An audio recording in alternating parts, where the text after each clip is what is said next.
All right. I think I'm live with the sound. Okay, yeah, I am. All right. Welcome to episode 702 of the Black Brain Trust. This is the Sapio-Males Guide to the Galaxy. Class. We're going to talk about class. Okay, there's this strange yellow border around my. I think it might be StreamYard. Okay. Um, Yeah, we're gonna talk about class this evening. Not like in school, like in kindergarten or something. But we're talking more about like class in terms of uh, how one conducts themselves uh, and all of the things that kind of go about that make that up. Let's just say, right? Um, I have some. Well, Ryle should be joining and I have a new regular panelist that'll be joining us. Um, I want to surprise everyone, so I don't want to say who it is, but yeah, we have a new regular panelist. So I'm kind of we're expanding this out, right? We're expanding this out, so there's going to be some new regular panelists uh, in these discussions, right? So, two thumbs up to that, and I'm just waiting for them to show up. Now, just as a sidebar, my dumb self forgot my phone charger at work. I yeah, I you know, yeah, I derped it big time. So, if anybody's tried to call me or text me, my phone's dead right now. And since I'm the only Android and my daughter's got all Apple, I don't have another USB-C adapter. So I'm kind of screwed till I go to work tomorrow. So yeah. I'm just waiting for people to come on up to the so we can kind of get things going here. Uh, yeah. Okay, so let's go. Now you guys know. All right, so we're gonna get back on this class subject. Wait a minute. I spot troll. I delete troll. Okay. Um. So class. Uh. I want to pull something up, right? And this is just the general definition, right? It's down in the description, but for sake of conversation, I'm gonna blurt it out, right? So class, a set or category of things having property or attribute in common and differentiated from others by kind, type, or quality. Okay, we want to keep these things in mind here. This is going to be kind of just the cornerstone of the conversation. Also, the system of ordering a society in which people are divided into sets based on perceived social or economic status. Now, the key word in that is perceived, right? So there's what we perceive to be as class, and then there's actually being one who acts with that, right? One who functions with an air of class, right? And that could lend to the perception or the perceived, like when you see somebody on the street, right? They could be dressed a certain way, holding themselves with a certain posture, an air of stoicism and all that. And these things give you a perception of class, right? You're not going to think that guy's just some bum, especially if he gets out of an expensive car, right? So, um, but then on the reverse side of that, right? He's probably doing things that give him that air, which puts him in a certain class, which gives off the perception, right? So perhaps the perception is warranted. Wait a minute. Where the heck are my co-hosts? Okay, well, perhaps in a minute. There's one. Hold on one second. Am I late? I'm sorry I'm late. Hey, Ty, welcome. Hold on one Yeah, second. thank you. Do things properly as I always do. Hold on one second. Welcome everyone. I gotta welcome everyone first of all, and then do this here, and then uh, if the sound is good, I'm gonna pick a number. Press. Okay, that's a weird one, but 04. If you don't put the zero, then that means that something's wrong. 04. There we go. All right. Taye, welcome. Well, thank you, thank you. How are you? I'm well, thank you. How are you? I'm doing good, considering that I totally did just a derp and left my phone charger at work. Oh. Yeah, yeah, Do you yeah. stream from your phone? No, it's just I get calls at night. Oh, Yeah, right. I get calls at night. I mean, you know what? I guess I shouldn't have an issue with it because I'm doing this right now, so it kind of doesn't matter. And then I'll go to bed after this, and then I'll get up, and I'll just go to work, right? And then my charger will be there. So I shouldn't really care, huh? Yeah, you'll Maybe, survive. maybe that's just indicative of like our addiction to electronic devices. This is a complete sidebar, by the way. Um, but yeah, yeah, I did a derp. So okay, so I was kind of prefacing.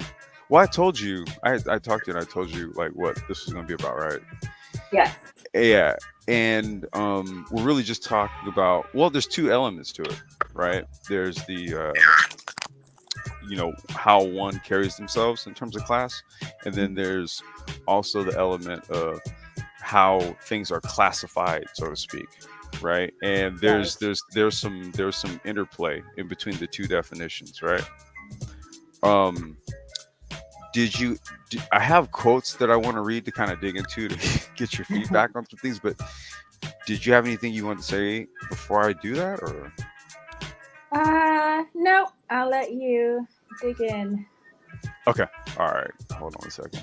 All right. Okay. So I don't know if you've ever heard me do this part of it, but this is I go to brainyquote.com, and I always like pull quotes up, and then I'll just kind of dig through them, right? And each quote is different, so it gives us like varying context, right? So let's start with this first one from Mark Twain. Okay.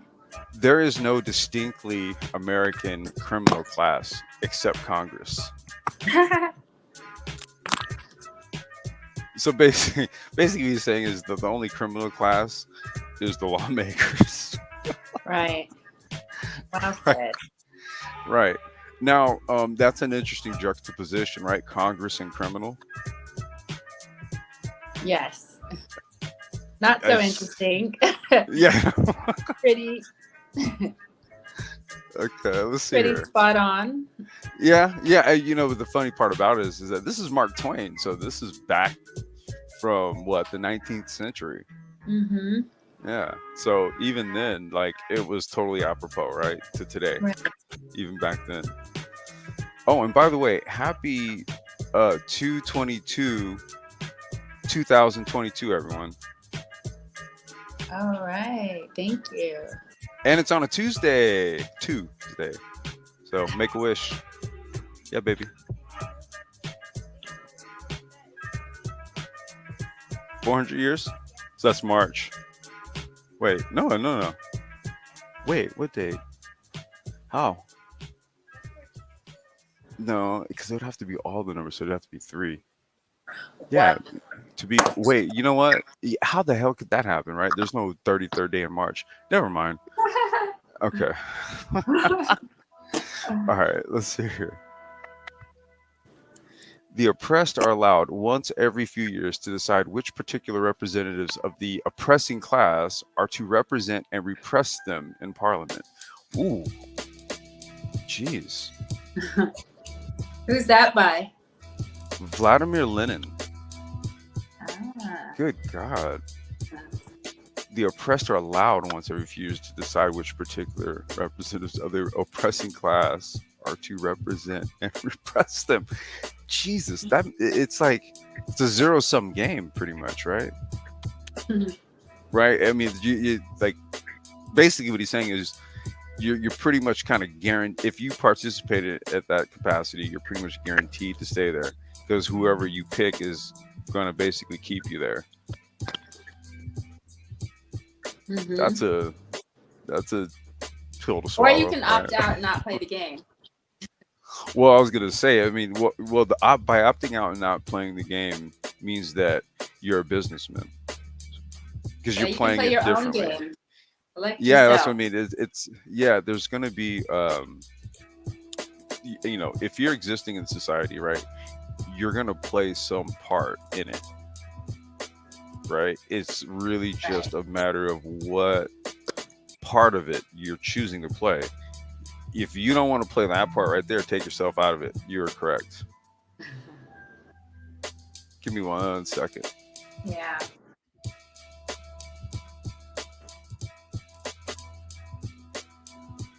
All right, so let's see here. Wait, hold on 1 second. Oh, wait a minute. Raul said he needs the link. My co-host is there in the chat, so let me post the link there. All right, there we go. Okay. All right. The ruling ideas of each age have ever been the ideas of its ruling class. Karl Marx.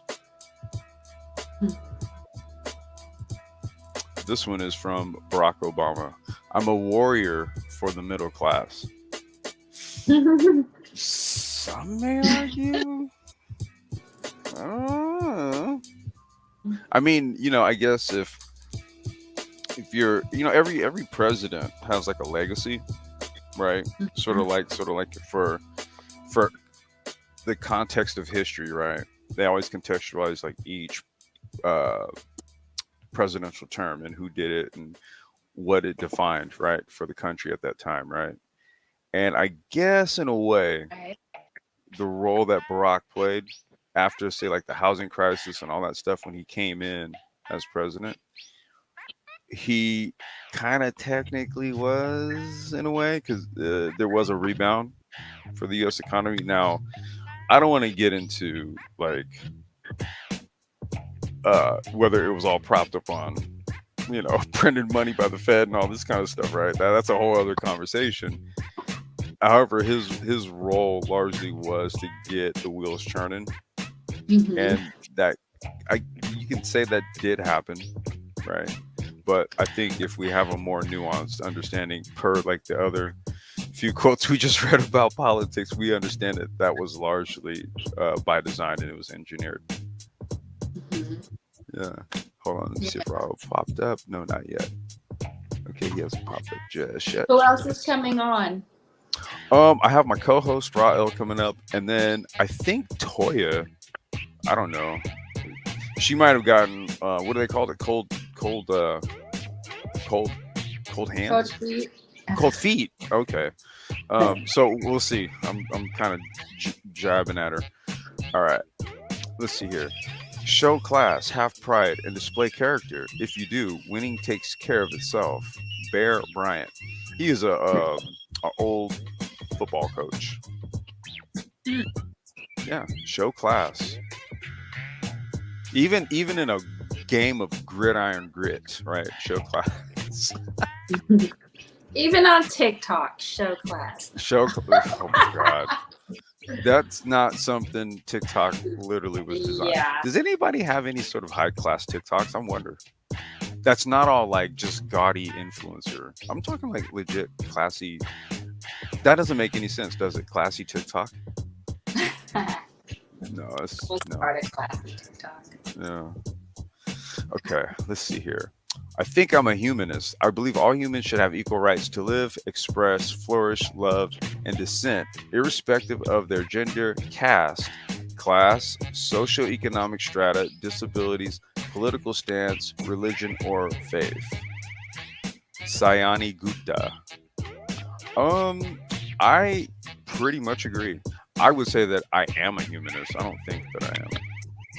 Right. I'm not a masculinist or a feminist. I'm a humanist. Mm-hmm. Oh, Right. yeah.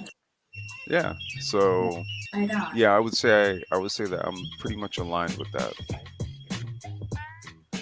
Other lands have their vitality in a few, a class, but we have it in the bulk of our people. Walt Whitman. Hmm. In general, the art of government consists of taking as much money as possible from one class of citizens to give to another. That's Voltaire. Okay, that's like we're going back some time, and we're still talking about how government swindles people. Shit. That's interesting that I guess the AI perspective or narrative Mm. on class. Are all those on one website?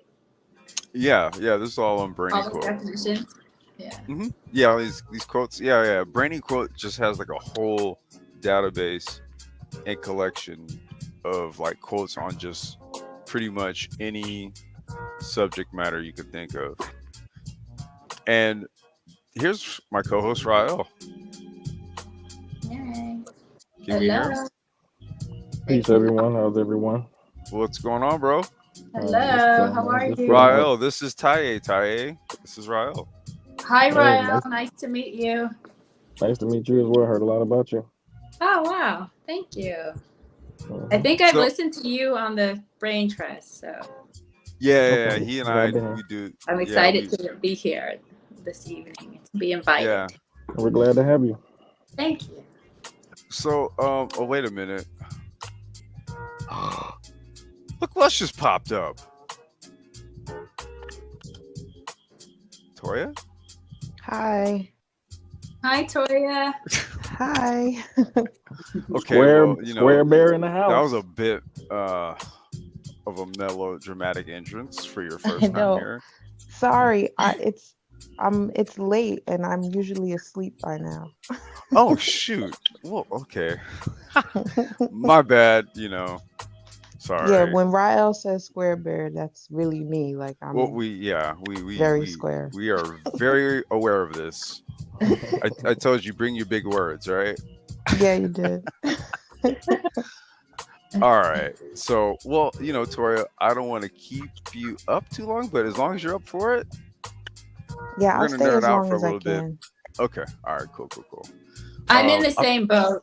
I, no, I know you got to go in a bit too, right? So, yeah. I'll just kind of comb through a few. I'm gonna just comb through quotes, and you guys give me your takes on them, right? We'll just Sure. kind of continue on. All right.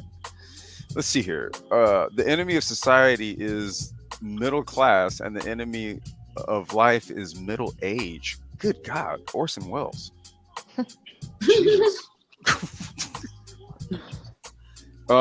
Agree? Disagree? I don't know if that's an I agree or agree for stop. disagree. Wait, what? What was that, Toya?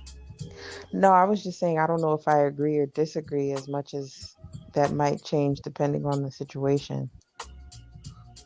Well, I think he's saying that the middle class typically are either, well, they're going to be the ones, let's just say, with the most stagnation, so to speak, right? It's always the Mm-hmm. younger groups that have like the most sort of radical ideas and have like the energy to sort of change things that they see wrong, right?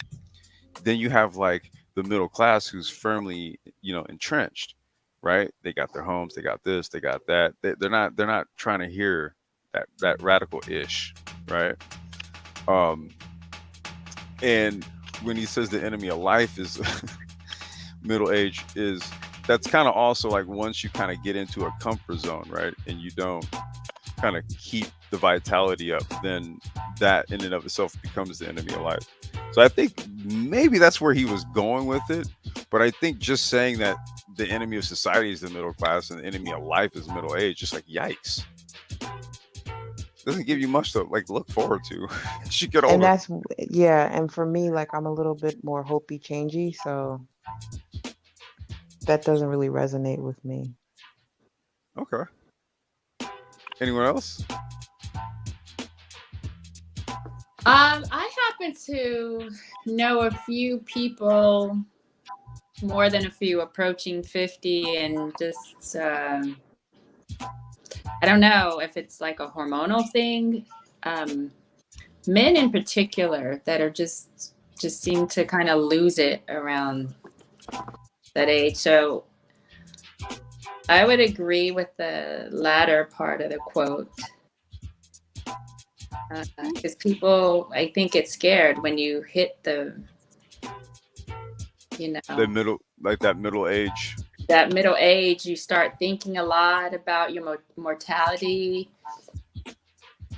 what you've Yeah, accomplished, what you haven't accomplished, and I think a lot of people get lost I would agree with at a that. You lot. know, Yeah. I would agree with that. My wife was middle age when she passed, right? And makes me think literally like, okay, so it's sort of like, okay, you prioritize the things you do in life because, yeah, you kind of see it up close where you when you're young you don't really think like that. You don't you don't think like you're just like, yeah, dude, like life, right? And then like you start getting up, man, and your homies start passing away. You're like, what the hell? Especially with black men, the mid 40s and going up, you always start hearing about brothers passing away 50s, late 40s, early 50s, mid 50s, late 50s, yeah, and then you got like these other people, they live in their 80s and 90s. So it is Mm-hmm. a bit of a it's a scary thought, but I think that having a proactive lifestyle, you know, and all of that is very key to one's vitality, right? So I think that can these are things that we can, if we let them creep in. And like I said, I'm guilty. I have these thoughts too, but I always try to do things to counter, right, to push that off. But we have to all kind of be realistic about our age and what it is that we should be doing at this stage of our lives. All right, I got another one here. This is from Aristotle. The most perfect political community is one in which the middle class is in control and outnumbers both of the other classes. Okay, that's a bit of a juxtaposition from Orson Welles, isn't it?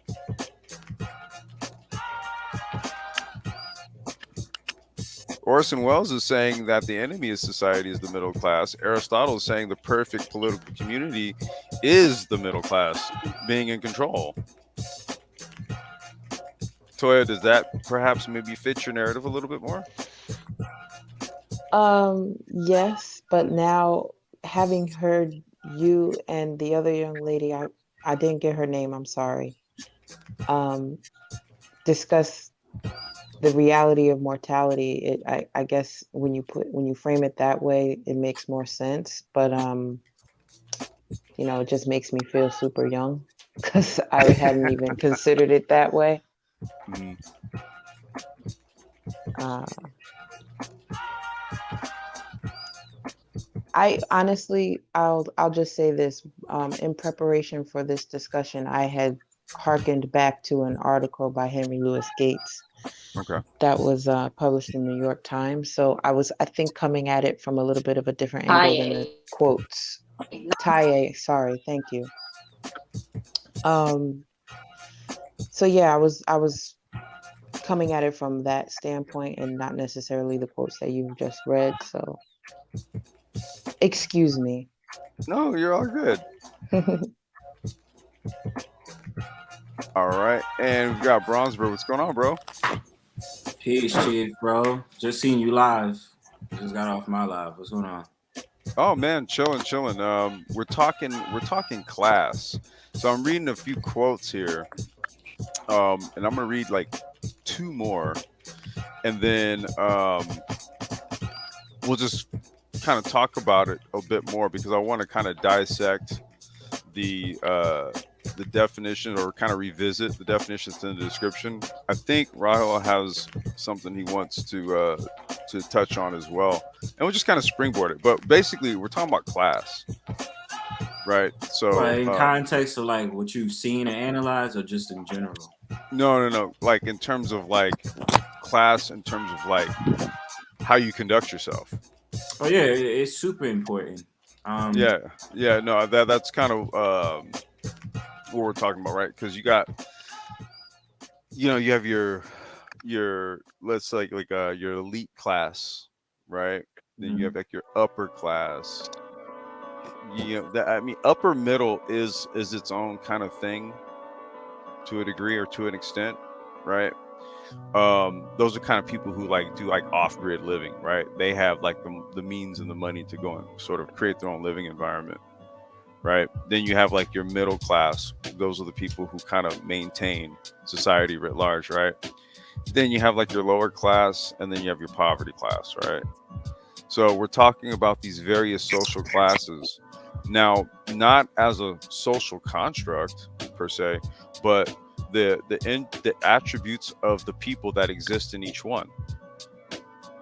Okay. Like, what's their um value? not no no no not no not their value, the characteristics. So Yeah, like the for example, characteristics. Okay. yeah, like so for example, the characteristics of someone who conducts themselves like in a high class manner. And what I want to do is keep the focal point on a high class. I don't really want to discuss the lower class, right? I want to discuss like the virtues of us conducting ourselves in a way where we're viewed and perceived per the definition as high class, or Right. or as a people of a higher class, right? I think we think of class in a negative context oftentimes. Like people will say, well, oh, classism, or that's classist, or it's these various things. You're uppity, right? Mhm. You're all these various things. Um, when in reality, you know, you're just conducting yourself in a way that reflects what you think of yourself inside, No, right? I agree. Yeah. Yeah. And so this is the angle really where I want to go. I want to talk about um, how we maturate into a higher class of people, like from inside out. Well, can I say this then? Yeah. Um, what I've noticed is that if we're talking on a brand of class, yes, by persona, there's a certain way that one carries himself, right? And it's like, because I see a lot of the times like people say, well, I'm upper class, I'm high class, but they have a lot of like dysfunctional behavior. So could I say, just based off of how you live or how you've been raised, even if you've been raised in a certain environment or suburbia, that makes you high class? No. And I think that, I don't know if it's conflating, but to me, if you're thinking high class, there's more of a reservedness about you, where the way that you carry yourself is subtle, but at the same time, you know your worth. You know what I mean? You know it's certain things that you stay grounded in, and you're not gonna let anybody or anything take you away from that. If you get what I mean. You know what I mean? Well, So oh, I'm sorry. Go ahead and finish. no, I'm saying, like, it's a certain way. It's a certain way you carry yourself. Is the way that I'm thinking. No, Especially high no, class. that's exactly what it is. But there's things that reflect how you carry yourself, right? Because Hmm. again, per the definition, it's perceived. So it's all about perceptions. How people see you. Like for example, if you see a guy getting out of an expensive car wearing expensive clothing, you're going to perceive him a certain way, right? And so there's things behind that perception. There's the things that, well, what are you doing to have the expensive car and buy those expensive clothes? And then you start to find out more about this person.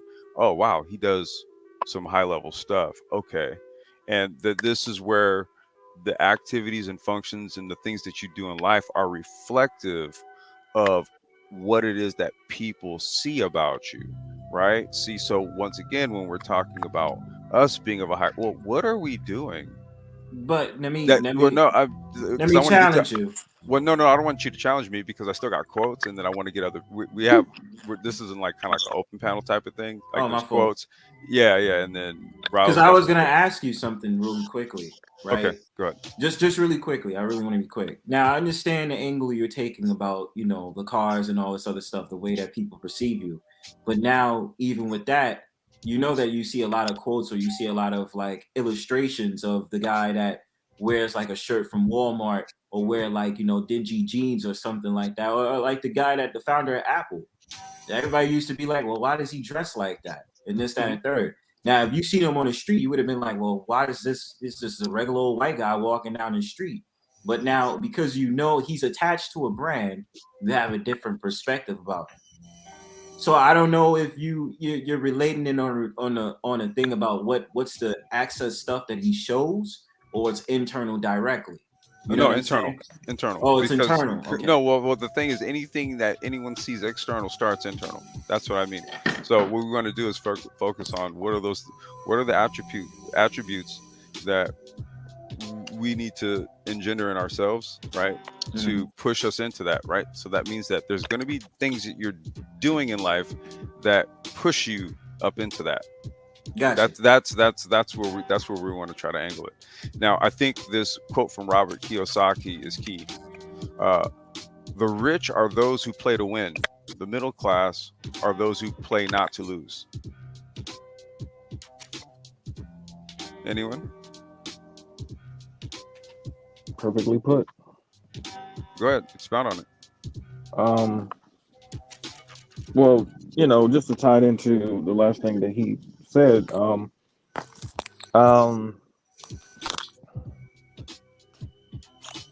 if rest in peace to him, but if he was alive, and if the average person would see Steve Jobs, let's say they didn't know who he was, um, you should base from a class perspective, your manners should be that you treat him the same from uh, from the golden rule.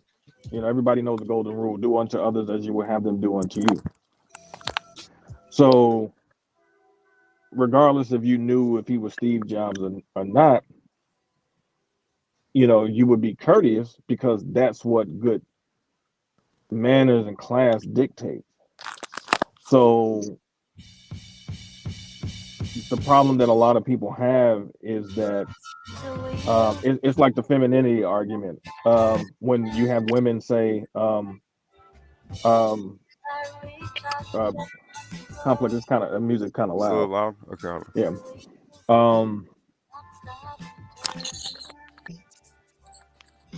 you have women that will say, well, I'm feminine to the men I respect or to the men I'm married to. Well, that's a sometimey femininity. That's not femininity. True femininity is always on. Um, and so when you start talking about things like class, like um, you want to keep those things in mind as well. That you know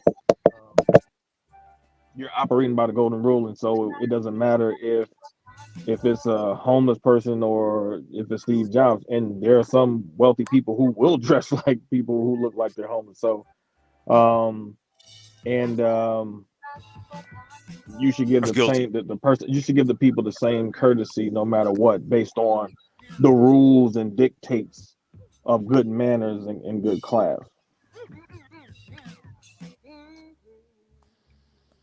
Toya. Um, so for me, I feel I like to make a distinction between class because I do feel that it's a social construct. Um, and I think that we often aspire to fit into a certain, uh, everybody wants to be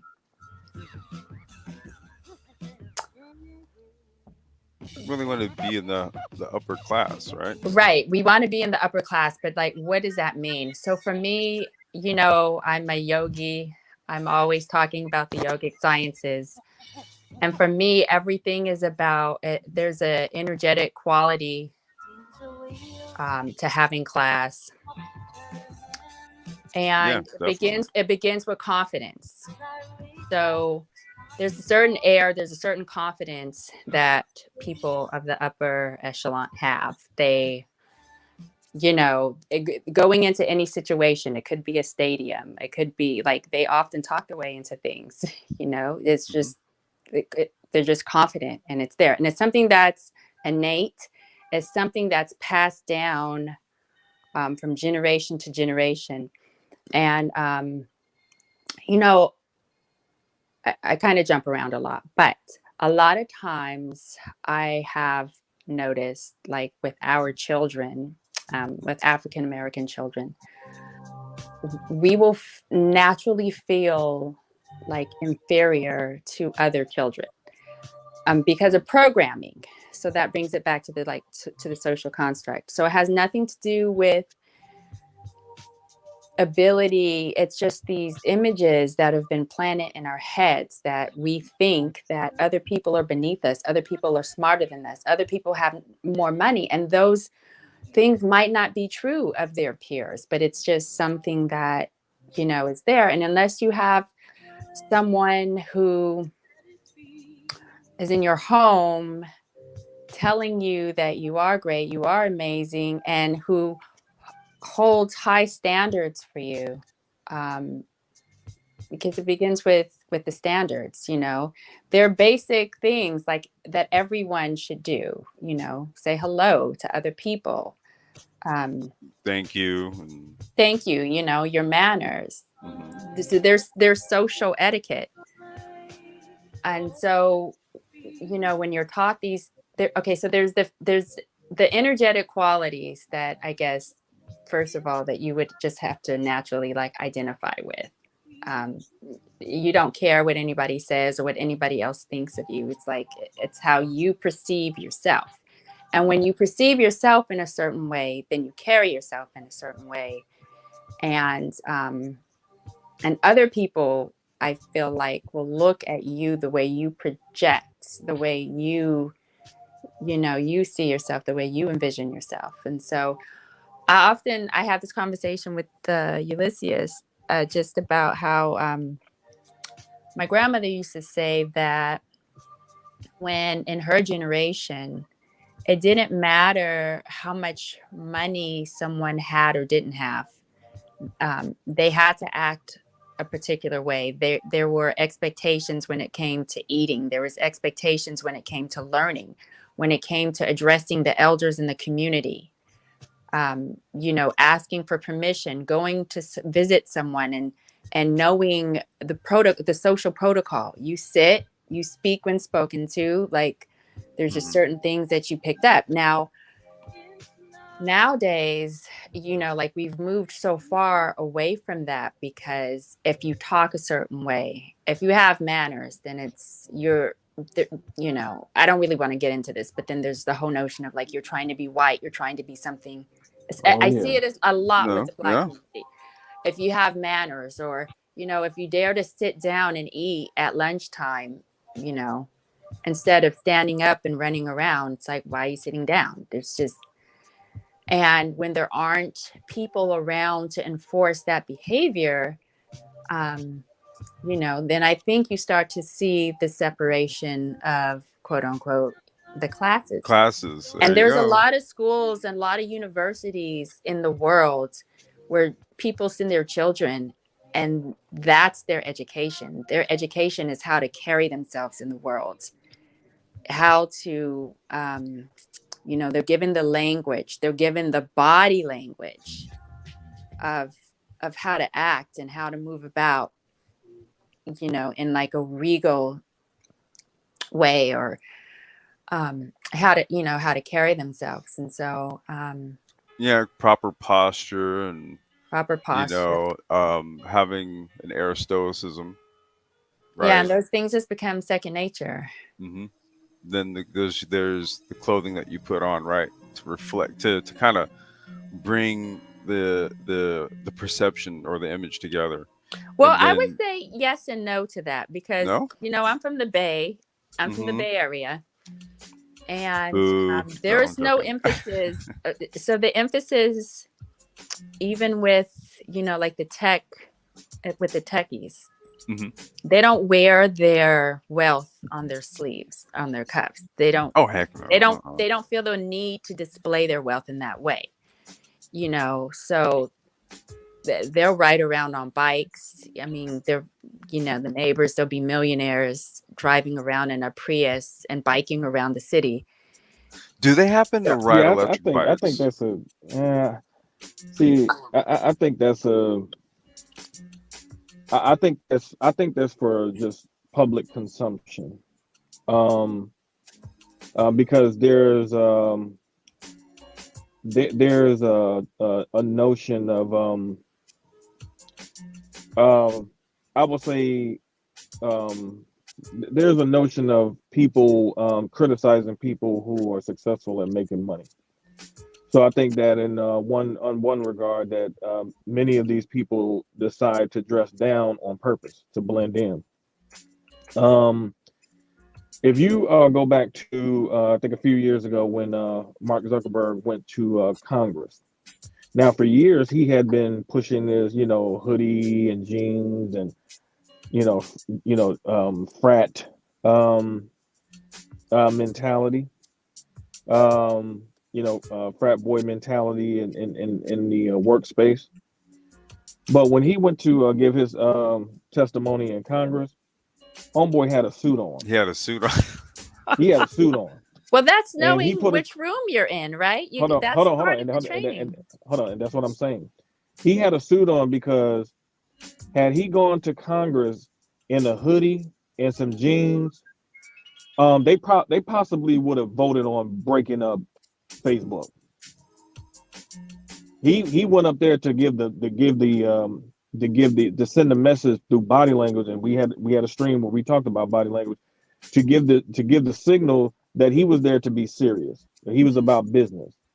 And so the reality is that he's an outlier in terms of how he made his company happen. The reality of the situation is if you come into a business meeting with a hoodie on and some jeans in this atmosphere, you're not going to be taken seriously. You're just not. Um, you're sending a message that you're not taking this business seriously. Nobody is showing up to interviews for jobs in hoodies and t-shirts, hoodies, and jeans. And Well, that's so not what I mean when I no, say no, no, I'm not dress saying you. I'm not down. saying you. I'm I'm not not saying saying you. hoodies and jeans. I'm just saying, like I know what you're saying. I wearing know a what you're saying. specific I, brand, dressing down, being casual, being relaxed. You don't have to I be know. hoodies I and know. jeans. I know. That's Yeah. what I'm saying. The whole dress down mentality in general, is pushed is a ploy, it's just like when a politician is running for office and is worth billions of dollars and is saying that, hey, I'm with the little guys. It's like, come on. But they have to do this to make it seem like they're an authentic person because from a class perspective, people look at people with money as just naturally being higher class. And if you know that anything about class, the old saying is money doesn't buy you class.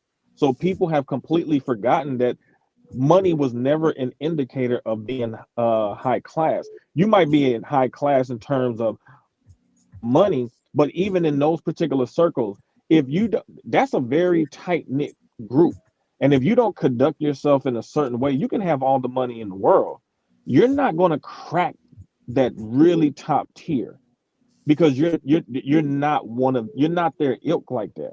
And so the average people out here, they think because they're not used to having money, they just automatically associate people with a lot of money as being high class based on their lack of having money and not being able to buy the things that people with a lot of money have. So to me, it's really a ploy. It's like I think one of the worst things Russell Simmons, man, for Def Jam, push was the notion of not putting on a suit.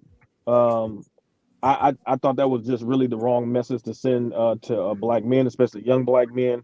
And I was actually happy to see when Puffy came out with his suit line and was really pushing suits, because he was coming from a much more older school mentality. Even though Russell Simmons was older school too, but from his vantage point, I mean, he had white guys wearing Sean John suits, so it was a to me was a much more positive message, because when you're talking about business, business is an arena where people are expecting you to come in and be much more serious. And if you present yourself in a way in your body language showing that based on how you're dressing down, people are not really going to really take you seriously like that in general. Even though you might have these outliers, like Russell Simmons could wear khakis, you know what I'm saying, and Timberland boots, because he had built Def Jam from the ground level, so he already had money. So he was just that he was a powerful figure in the industry. But in general, nah.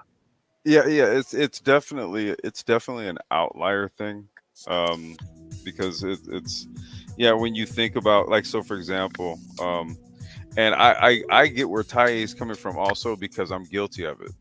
Right, I do it. I dress completely down, all the way down.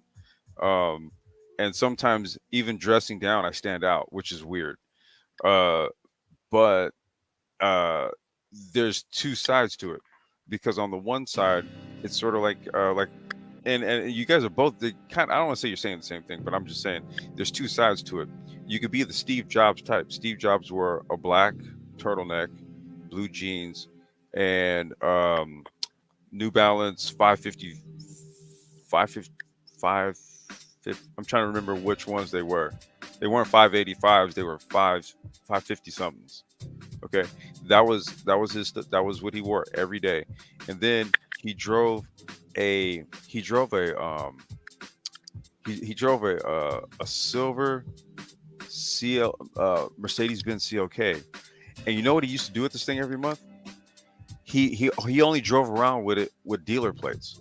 What he would do is he would basically get a monthly lease on the car and drive around on dealer plates, so that no one could, like, trace his plates or anything. Okay, and he kept, like, his stuff was basic. It was very basic and routine. So that meant every month his car had a different plate on it, but he wore the same clothes and he drove the same car. Just the only thing that changed from month to month was the license plate on his car, right?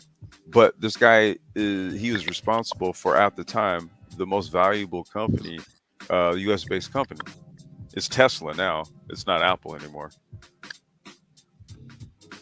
Well, He said, I thought he drove a Prius. Oh hell, no, no, that dude had a silver Mercedes Benz CLK, and or no, I'm sorry, AMG. That was an AMG, and he used to, like, get the dealer plate switch on it every month. well, this is what I notice about the higher class conversation, or even when you bring up Steve Jobs. One of the things I start to notice is that they're actually very simplistic, because they're trying to go to the according of their plan. So a lot of the other stuff to them is like, it's important, but it's not that important when I'm Mhm. putting all this money into my company, or I'm doing the stuff that I want to do as me being in high class, right? Um, and even if we're just talking off the basic level, like I'll take myself for example. I live in the hood, for example, right? And the thing about it is, what I notice is when you carry yourself in a certain way, by the way you talk and the way that you dress, the whole entire dress down thing. I like dressing in like formal wear, right? Well, not really formal, casual, right? So I'm really into like Gap, Banana Republic. I don't really like wearing jeans. Like I like wearing chinos all the time, right? And so what I notice is, if we're going off the idea of high class or perspective or perception, I'm conflating two words. Um, the way that you're being perceived is very different because you're focused on you, and that's the thing about class. I think one of the things with class that I'm noticing is that when it comes to someone who's dealing with having a big company or making a name for themselves business wise, they're just focused on the vision, right? Everything else becomes like, I'll worry about that later. I can make minimalist decisions to help me get along with my business and move upper in society or push up the social mobility chain, if that makes sense. No, So, yeah, I was gonna say it totally makes sense because the mark of the mark of anything that's sort of intelligent in its application is how efficient is it?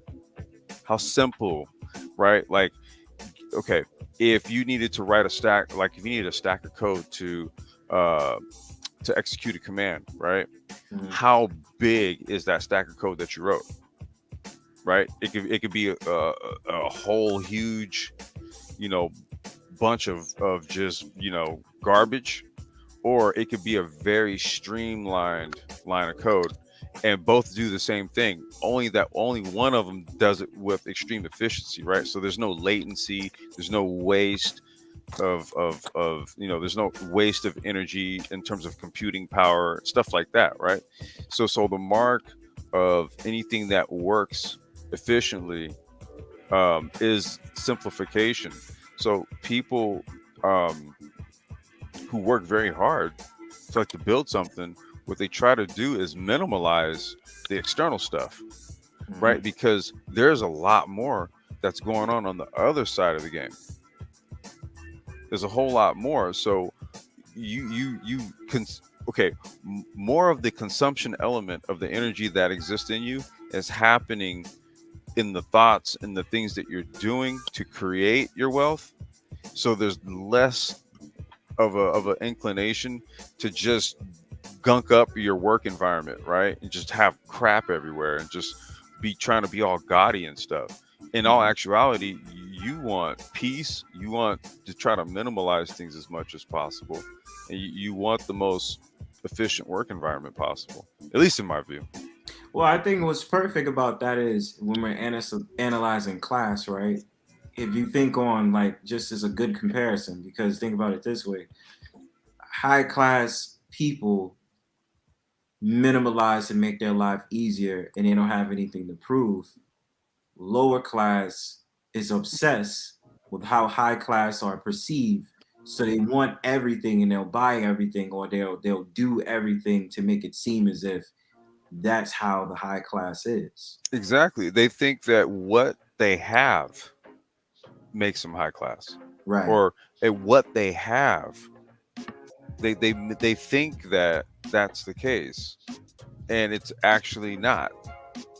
Like I said, what's behind what you're perceiving, and what you'll find is that people that have put in an awful lot of hard work, not only on the things that make them the money or whatever to put them in a different echelon, but as Taye was speaking to also, there's the development of social skills, and above all else, because this is what Rael was speaking to, social skills are what key. That's the true marker of class. It's not actually the junk that you're looking at that somebody has, where you go, oh well, that Birkin bag was this much, cha-ching, and then oh, that jacket and then those shoes, cha-ching, cha-ching, and then you add it up in your head and then you're like, wow, that's a high class person right there.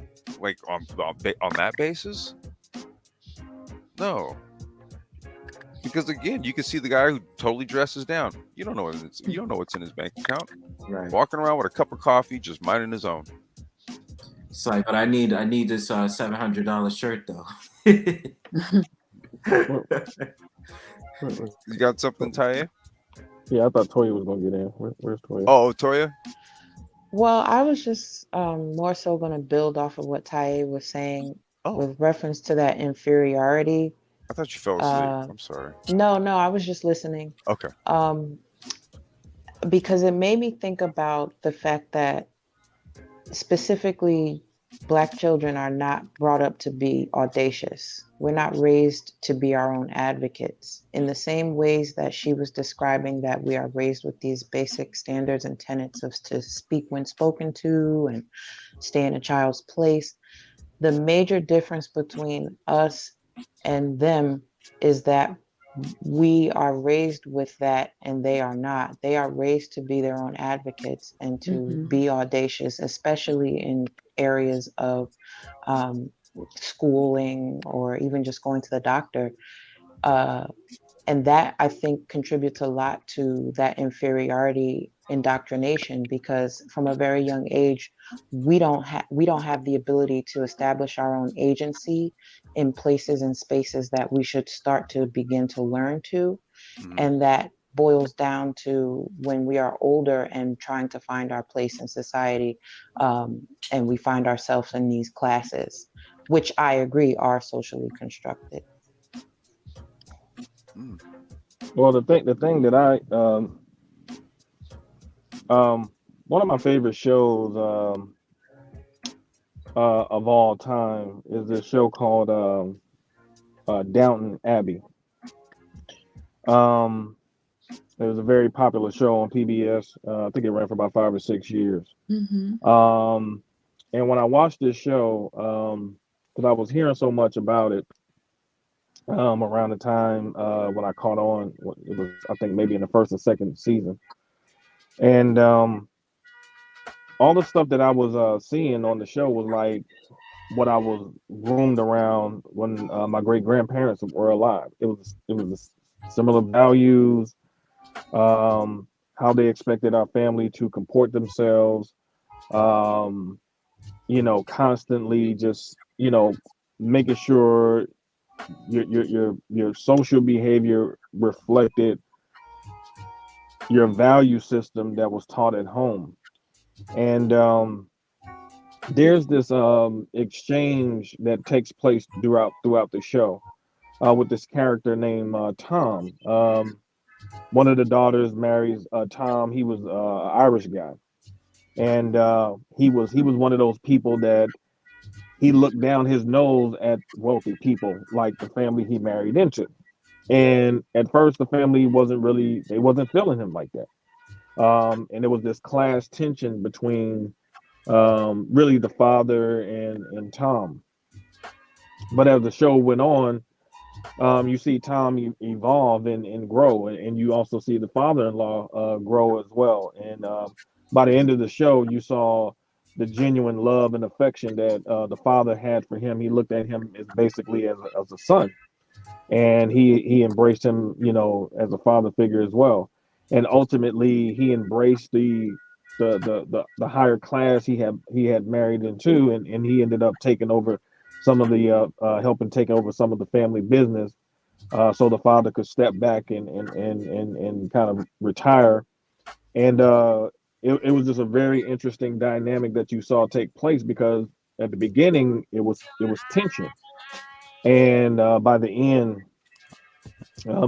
you saw both men come to accept each other. And ultimately Tom, he he actually went up to the class that he was in, instead of staying at the class that he was in terms of values.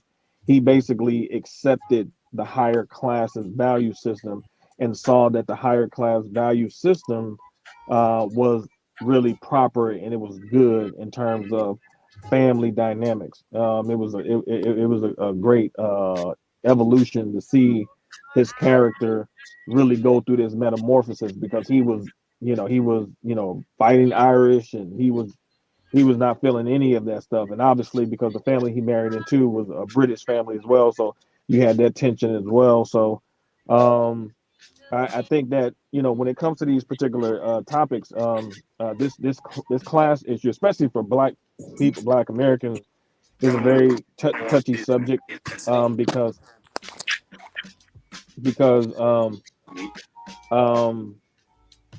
it's like with Black people, um, when you're accused of, well, when you comport yourself with certain class, dynamics. Um, what you find more so than anything is that you tend to get rejected by the people that look like you the most, more than people on the outside. You get accused of being trying to be white, and so we see this with successful blacks who try to imitate hood culture when they've never lived in a hood at all. They have no experience with being in the hood, being in any projects or ghettos. Their whole life has been upper class. But in order to, matter of fact, I saw this when I went to a black college years ago. Many of the some of the people, some of the black people I came in contact with, one of the main reasons why they said they came to a black college was they wanted to get the black experience. And it was very interesting to see them make these statements because Yeah, for that's for for, weird. for them and for the culture in general, if you live a background where both of your parents are married, they're happy, they love each other, you have a great life. Um, for a lot of black people, that's not a that's they don't consider that a realistic um, life experience for black people.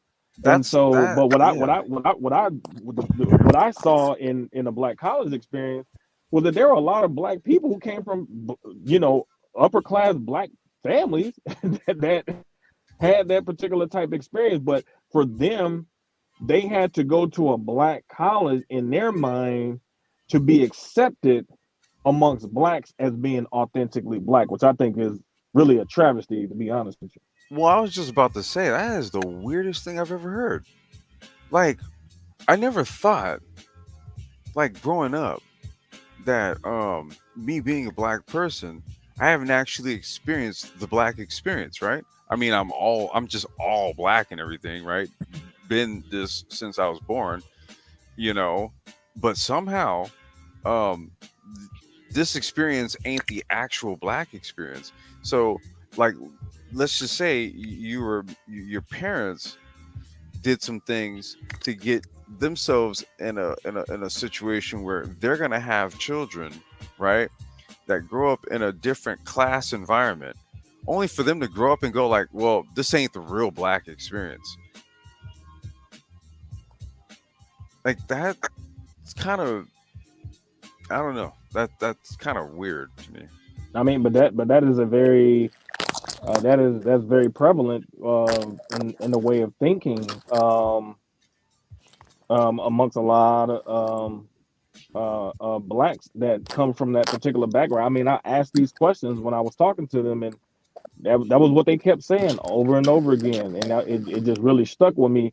And I mean, that was like 20 years ago, but now that I'm older and I really see the class dynamics that really do take place um, in Black America, it really makes a lot of sense now. It didn't make sense back then, but now it makes sense now because I understand the class dynamics better. And unfortunately, there are some black people who feel that in order for them as authentically black, they have to socially dumb themselves down to be accepted by these types of black people who don't feel that they need to aspire to be of a different class type of mindset in terms of values that many of these people demonstrate and exhibit coming from the types of families that they come from. Taye, Toya, Brownsburg. Well, I'll tell on myself real quick and say that I can relate to what Rael is speaking of, but on the side of the fact that I attended a PWI, and I think that I would have had a very different experience had I gone to an HBCU. And I think, or actually, I'll say I know that that's why I chose not to go to one. Um, I've I always grew up with hearing things like you think you're white and so on and so forth. Oh God. And so I think that I was very deliberate about not wanting to go to college with that sort of experience. And that, I think that went a lot into my choosing to go to a PWI. However, hindsight makes me wish that I had made a different decision. Um, just in terms of not necessarily going to an HBCU, but perhaps going out of state into a state school somewhere else. Mm, Um, but that's all I wanted to add to that. interesting.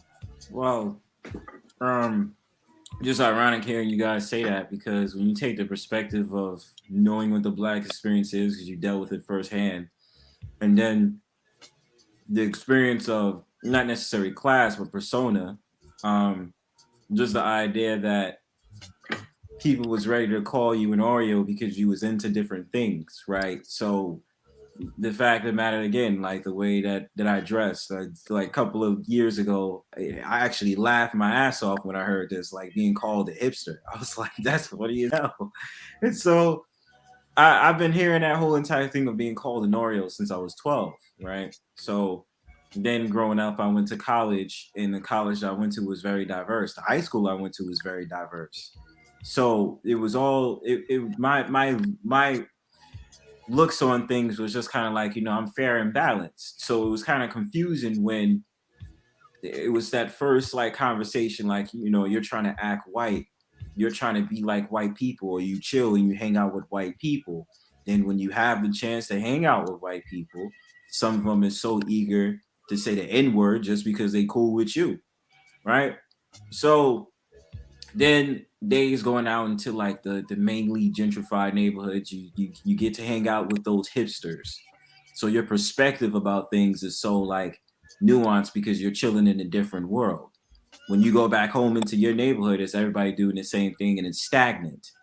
But then when you go into another place, everybody's showing you these different little things they did that you haven't been exposed to before.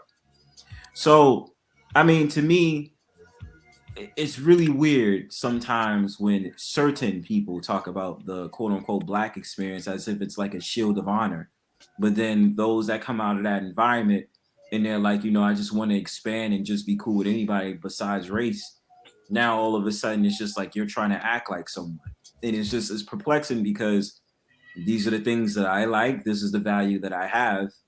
I have no reason to compete with anybody. I'm just trying to be me.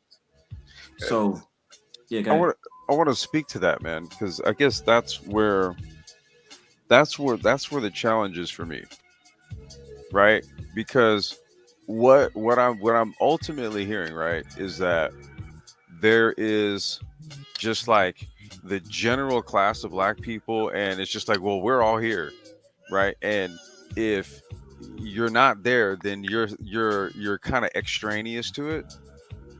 Whereas from the perspective of, like from my perspective, I'm kind of like, okay, I'm black, but like I don't have to be there though, and I could be here and be black, right? I don't feel like I never intrinsically felt that because I opt to go and try to do other or different things, right? Since I opt to go and do other or different things, that I'm somehow different. It's like, no, I'm still black. Okay, trust and believe. Cops could potentially look at me the same way they could look at a brother from a different area of LA, for Mhm. example, right? And the outcome could be totally the same. Right. Look, it's happened to a large extent, just bullshit ass profiling and stuff like that. I ain't got no tats. I don't have this. I don't have that. I ain't have no record. I don't have this. Think that stopped them. You know what I mean? So I'm not foolish to think that if I do things that put me in a different social circle or a social setting, that somehow I'm absolved from like the greater social climate, right? That I would say that most black people can find themselves at risk to. That I mean, dude, that would just be me being like completely ignorant. You know what I'm saying? So I always felt as though like, well, shit, I'm black if I'm here.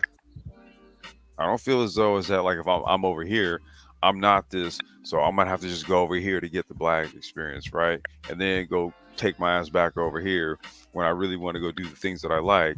I just feel guilty about it because there's no experiential relation to the activities and blackness, quote unquote. Hold on one second. There's somebody in the back named Lion Selassie. Like I am not Oh, I familiar with know who you Ryan are, Selassie. and I don't do trolls. Does he have I, a red, yellow, and green yeah, background? yeah. And it's a Typically, lion? yeah, Yeah, yeah, I yeah, know yeah, that yeah. dude. My apologies. I don't know who you are.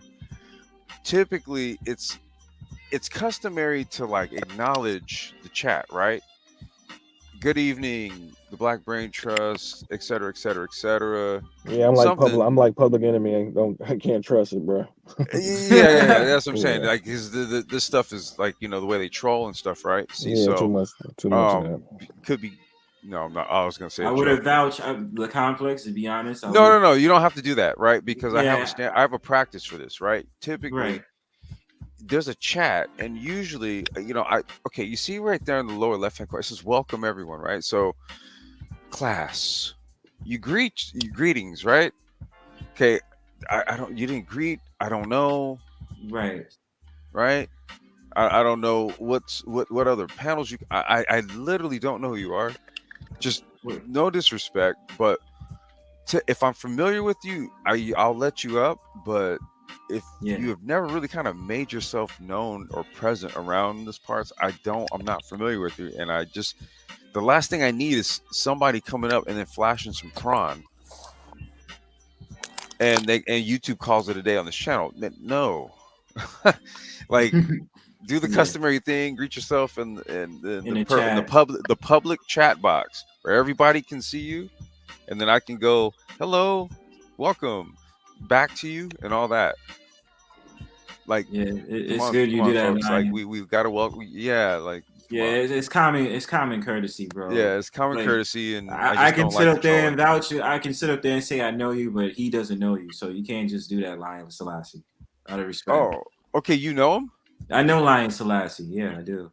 But I just Oh, want to be respectful to your panel, so that's why I'm oh, asking. well, no. Okay. I know him. I know Lion Selassie. That's why I Okay. asked you what his avatar look like. Oh, okay. No, it's just like I said, the public chat box where everybody's in there saying, "Hey, here's what I think about what you guys are talking about."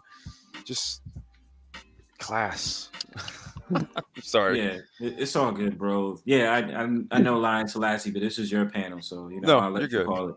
You're But good. You're good. It's I not. want I That's not want the to. first time I've done that. But wait, No, I I can get tell you. that. Look, bro, I've been trolled. I was getting trolled on my joint too. Oh So no, no. But I'm saying yeah, we've been at this 4 years, dude. We don't tolerate that crap. yeah, So yeah, yeah, for sure, bro. customary in the public chat where everybody's at. Yeah, Greet, say something. We greet back, exchange pleasantries, etc. Right? Let's do the customary thing. so Taye, I know you were trying to get in. my fault. Can I say this last thing before she go? Promise I'll be short. Sure. Go for it. I promise I'll be short. But this is the thing I want to put in perspective though. Like the terms is I felt like low key I kind of judged too, right? Because like it's like okay, we're saying black experiences for a second, but have you ever seen those like black people that have to put on a show and they really, really, really try to relate to the others to Oh my make it gosh, seem like that's what they're I the was end? going. That's what I'm getting Okay, go to. ahead. Go ahead. I want you to go I ahead. was going to ask the panel, can you guys define the black experience? Because to me, the black experience is the human experience. Now, I there's was gonna some say my things life. that bond us, right? Like when you're a little black girl and you have the beats, and you see another little black, there's like, there's cultural things that we encounter that can be the same. However, I feel like we allow Hollywood to define what the black experience is now. And yeah, I do. Like when I think of my upbringing, when I think of the things like my kids do, when I think of the things that my friends do, they're not, I wouldn't say that they're quote unquote typical black. We put the black experience gets put in this like very small box where you can play basketball, you can play football, you can run track, You're gonna be a good dancer. Um, but it's very limited. And then on top of that, there's certain things that we do that we often that get criticized or called ghetto. But then everyone else looks at what we have as cool and they want to be like that. It's this essence that they want to have. And so we are judging it and putting it down. Everything that we do, everything is copied in the world, from the nail art, right? Because Hmm. the nail art, I don't know if you guys have followed the whole nail history, but it used to be the black girls in the hood that would have all the wild, crazy colors. All of that was ghetto. Then Stella McCartney came out with her clothing line, and she started using black women in her early campaigns. She did a few campaigns with black women with the nail art. And then the Japanese started, taking it over. And now, like, no one really thinks it's something that we created. We were the ones telling the nail shops, I want this color. Can you order that color? Can you do this design? Can you do that design? And it was ghetto. So I'm just curious to the panel. I just want to know what you consider to be the Black experience. I would What it means to say you. the Black experience is literally like life. It's whatever you experience as a Black person. In my view, right? Because my experiences definitely don't reflect. Um, I would say those are most. My interests don't reflect the things that the average, I guess you could say, quote unquote, Black person is into. Do I think I'm somehow not Black or some sort of different Black? Nope. I honestly I believe that um I'm Black just like everybody else is. Like, and it's really just a matter of what we define that Black experience to be. I don't think it has to. I don't think the quote unquote Black experience is something that has to be had in some other environment where there's a group of Black people. You know what I mean? In my head, you could also have the Black experience with a group of forward-thinking, technocratic technology. Not even they don't have to be all techies, but I'm saying forward-thinking group, right? You could have the Black experience with that group also. So I don't think that the Black experience writ large is just the hood or some lower class experience. I don't believe that. Well, let me say this. I'm not gonna lie. Questions like this really kind of rub me the wrong way. Because um, it just it makes Black people seem like we're a laboratory experiment, like we're a museum to be poked and prodded. Um, we're human just like anybody else. We go through human things just like everybody else. Um, Black people might have self-esteem issues. There are other groups of people, members who have self-esteem issues and confidence issues. Um, we're just human. Um, the problem is, and to me, I think this is the reason why this question actually gets bandied about so much. Um, the reason why the question is posed, because if you look in white America, for example, white America knows that trailer parks exist. They know trailer park elements of white people exist. They've always known that they exist. Um, and the people who don't aspire to be in trailer parks in terms of white people, they don't associate with those types of people because they don't want to be in those types of places. Um, they're not asking what is the white experience, because this question is posed most of the time, I think, because people are specifically not wanting to accept that the black experience can be like the Huxtables. It can be that experience. It can be a black family that is not dysfunctional, that is set up properly, that provides a nurturing environment in which a child can thrive and grow. Um, that is the reality. That's why I talked about the black college experience, because I saw that experience in the black college by meeting black people who came from those particular class dynamics. They exist. That world exists. And so what you see from the media perspective is that every time the black experience is talked about, it's always the hood this, the hood that, I you agree know. with you. That's exactly what I I'm think saying. I was So I was asking for the panel though to define their. I think we're all saying the same thing, Yeah, and I but like for totally agree with ourselves, you. right? Like, what do we? Right, like we all have seen that there's more to our experience. We all know that we're not confined to, just certain things. But well, we're not in this I think space. In this particular space, this has been a very serious issue that has been volleyed back and forth like a tennis ball, because of the fact, like, let's say for example we talk about Bill Cosby and the things that he's gone through. There are a lot of black people that were against Bill Cosby, specifically because of his class, not understanding the fact that Bill Cosby did not grow up in high class. His wife is from that particular pedigree. He married into that particular type of pedigree. But because he espoused these higher class um, concepts, and again, class does not mean money, because we got to make that differentiation. Bill Cosby's background is an educator. It has a doctorate in education. That is his background. Dr. Cosby. So coming from that particular perspective, when you look at his entertainment has been centered around showing black people being able to come from that particular class of people. When you saw the show, he had references to jazz musicians, great jazz musicians.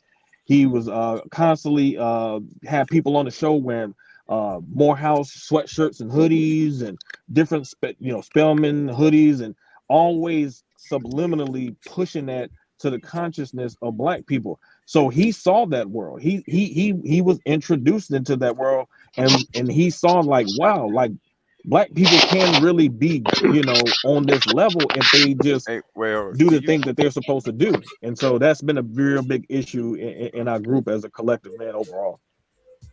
Okay. Hey, real quick. Hey, so is this Jay Lion? Is that who's here? yes, yes, yes. Okay. I Hey, just think that well, just real quick, bro. So it's not disrespectful for me to vet who's coming up here. I just need to be clear, right? Like, mhm. I'm the steward of this channel, and I don't have a problem having people up. That's the whole point of us dropping the link and having panel discussions. But things are like kind of customary, right? Like, I looked through the chat, like, you didn't greet anyone to let us know that you're here, right? So that's how I don't know if you're a troll. Like, if you say good evening to everyone, stuff like that, peace to the brain trust, I know you're kind of here, right? But if somebody comes up and I don't see anything in the chat or anything, I think you're a troll. So it's not disrespectful, just vetting. But welcome. Would you like to greet everyone Yeah, on the panel? And yeah. Hello, how you doing? No, I've been on panels before, but have you I ever would been here? say that I've never been on this. I've Okay, never been well, there. so Yeah, well, this that's is what I'm saying. my sorry if I getting I'm greeted or welcoming you something. here to this We panel don't here, know right? you. Yeah, we don't Yeah, know I don't. you. I literally don't know you, man. I'm just saying, bro. I'm just trying to. Yeah, and I understand, Selassie, like, you understand, a couple of people, or you've been on other panels, but still, bro, like, I don't. I'm not. I'll just to let you know, dude. I'm not around anywhere else. Wherever you're at, I literally don't know you. So, Mhm. but welcome. I'm pretty sure you've Peace, been peace. listening in for a minute, kind of following where we're going with the conversation in terms of class. Yeah. And I think as far as like blackness and like understanding these things, that I think because the way how I mean the culture, how America is set up, it's I think it's a racist system. So, and I think that the fact that even when like let's say black immigrants like come over, right? They were saying like basically it was an article, it was like I didn't know. I mean, they became black when it came to when you come to the West. It was in the sense that like basically like you either you're gonna be part of like the dominant class, or because because black culture, like African American culture, has become the popular culture around the world. You know what I'm saying? So, and I think that, but usually what they promote is black stereotypes. You know what I'm saying? Stuff like that, and white people want you to play a certain stereotype, a character, right? You know what I'm saying? So, and I think that and being the stuff is being promoted. They promoting like negative images of black people and stuff like this and stuff like that. Some of the media and put it across the world, just like they promote negative images of Africa, right? So it's like it's in the sense that you think that um Africa had no history, no civilization, the flies running ahead. You know what I'm saying? So here they just promote like black people here are just a bunch of criminals and all that type of stuff. You know what I'm saying? So yeah, I think media has we call it Well, media, big media, impact, media has the big impact. ability to take Mhm. something and magnify it by 1,000, right? Yeah, So, yeah, yeah. so Magnified by a okay, thousand. Yeah. but the thing about it is that there's something there that's being magnified. So we have to start right there, right? What is Exactly. there that's present that enables the media to magnify it to then create a product to be sold back to you, and then as culture, right? Exactly. Because Yeah, yeah. say that again, Ryle. I said exactly. Nah, can you Go ahead, Ty. elaborate? Because You the said same things that are there are the things that I forgot who was just talking about, how like the trailer parks, white folks in trailer parks. That was me. That was me. We yeah, and we all have the same elements. It's in every Yeah, culture. we do. There's a yeah. subculture. There's there's the slang. Yeah, We but they all don't have promote the same that. things, That's the and thing. they have Well, what? Like they don't people, promote it. but They they don't don't promote promote it, that. but Like the thing is, that's what I'm saying. Like if you go outside and like in like let's say some people don't even think this. Like there's poor white people and all that, but they don't promote that. And I think that's that's the problem. And I think some black folks sometimes internalize these stereotypes and thinking that every black person has to be like. And I think that's when hood culture, ghetto culture becomes you know popular culture or becomes normalized or something like that. And then it's like that's when it becomes becomes a problem. And I think Do that do but do we do as but do we black have do the we black people hold on. Do go ahead. black people have that? Do black people have their own press? yeah, that's the problem, man. No. A lot I'm of the asking you. media, I'm asking you. Do black people have their own press? not Historically, really, huh? historically in the United States, black people have had their own press, since after the Civil War. Black Mhm. people have had over 100 years of being able to control their own image. Yeah, but Over a I think for hundred, matter of fact, over 150 years, maybe longer than yeah, that. yeah, What yeah. I'm saying, what I'm saying is that when you have your own organs like the press to control your image, it's your responsibility to present the image that you want to put forth. The reality of the situation is, I mean, for example, we can go back to BET. The reality of the situation is that did black people watch BET for Ed Gordon, Nope. or did they watch it for rap? BET I mean, after what was that called after? BT after dark. BET after dark. I mean, let's keep it a buck. Like, can't keep blaming Whitey for stuff that's been in your control. I mean, we have had all types of press, black press, from We William Monroe Trotter. I forgot the name of the paper that he had. He was very critical of Booker T. Washington. Was very critical of him in the black press. Much of Garvey's enemies to his movement were the black press that were much more socialist oriented. The black press did not like Marcus Garvey. So, with all due respect, you can't blame white folks for bringing down or trying to bring down people that try to put forth a positive image for black people when the people that's bringing them down are is black black people people. themselves. Oh, tell us Yeah. about it. Tell us about it. The Just thing is not, go back a the thing couple is, it's video not about goes. blaming white people. That's the problem. And I I mean, you think brought that up when white you people start though. You saying, brought up What? white people. Well, yeah, it's but not I'm saying, about. yeah, but that's it. No, but the fact of the matter is, the fact of the matter, you're still in a white country. Even if you do control the we call it the narrative. How many people are internalizing is the mindset, right? If you internalizing, No, I would have to from a disagree with mindset, that one because let me tell you something. man, I would Black, have to no, disagree hold on, because wait, hold on. Black folks are the battery for the illusion or for the image. I actually, I'm not going to say who it was, but I had an exchange specifically regarding this over the weekend, right? Somebody and I had an exchange about um, how we are perceived in media, and I said, well, wait a minute. I said, listen, if real world reflects something different than what the media wants to project, I guess we have a problem now, don't we? So let's yeah, take, but for when you have example, no well, hold self on, let me awareness, give you a scenario and I'll explain it to you and it'll become clear as day. So I respond. if hood culture, if all of these types of things were to not exist tomorrow, but the media had an interest in rebooting movies like Baby Boy and Boys in the Hood, but in your immediate environment those types of scenarios and those type of living environments don't exist anymore. Why? Because you've decided to up the class status and to move into a different paradigm. So since you can't find black people to act out these characters, would you be convinced if they just took a whole bunch of white people and put them in blackface and then reenacted these movies?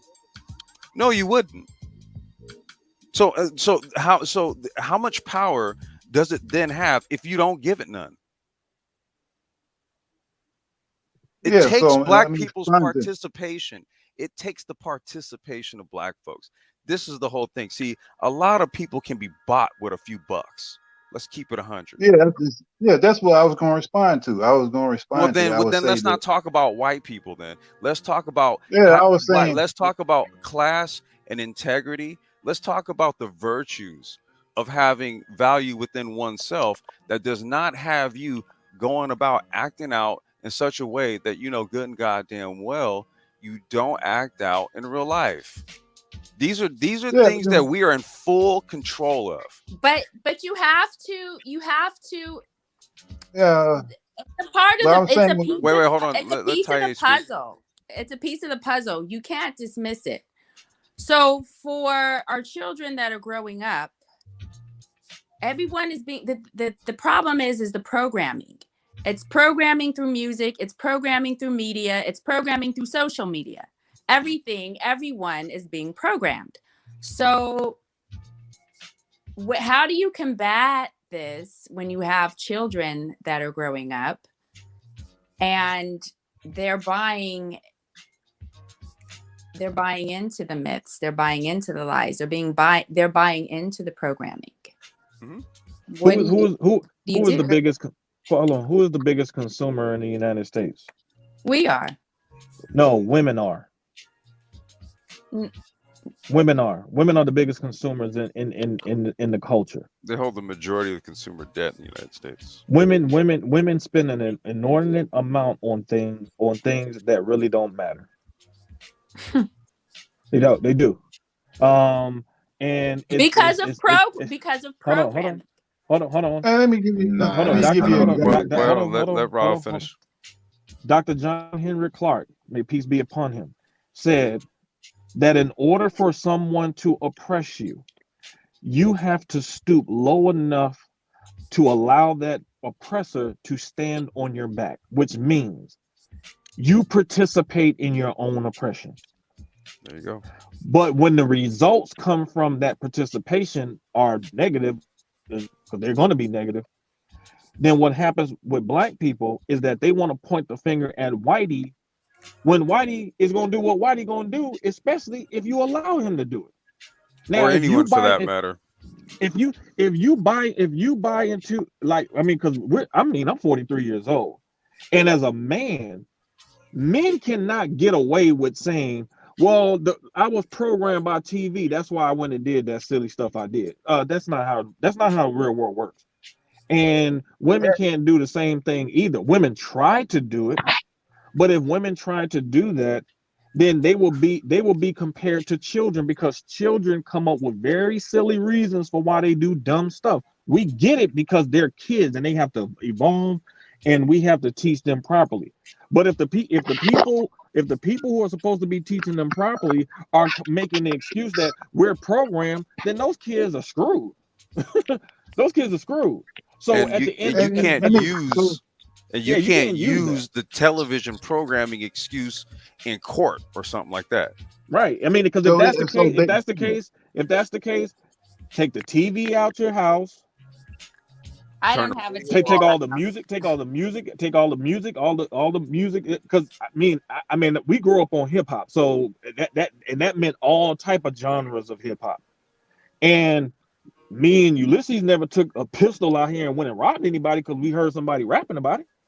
So, with all due So respect, like, I'm not even talking about, but It's I'm like not drill and I'm I'm not rap. not even talking talking about about, that you took one behavior. thing I said and just ran I'm with it. talking No. about the construct that the current, it's a current, it's an energy that our children are subliminally picking up on. They're subliminal messages. We're talking about class. And we Yes. live in a society. We live in a society where people watch TV. People are being programmed. That's a reality. And Well, to that's not. say, I'm sorry. No, go ahead. Finish. I was Yeah. talking. So we whether you know it or not, even when you pick up your social media, even being on this YouTube, we're all being programmed.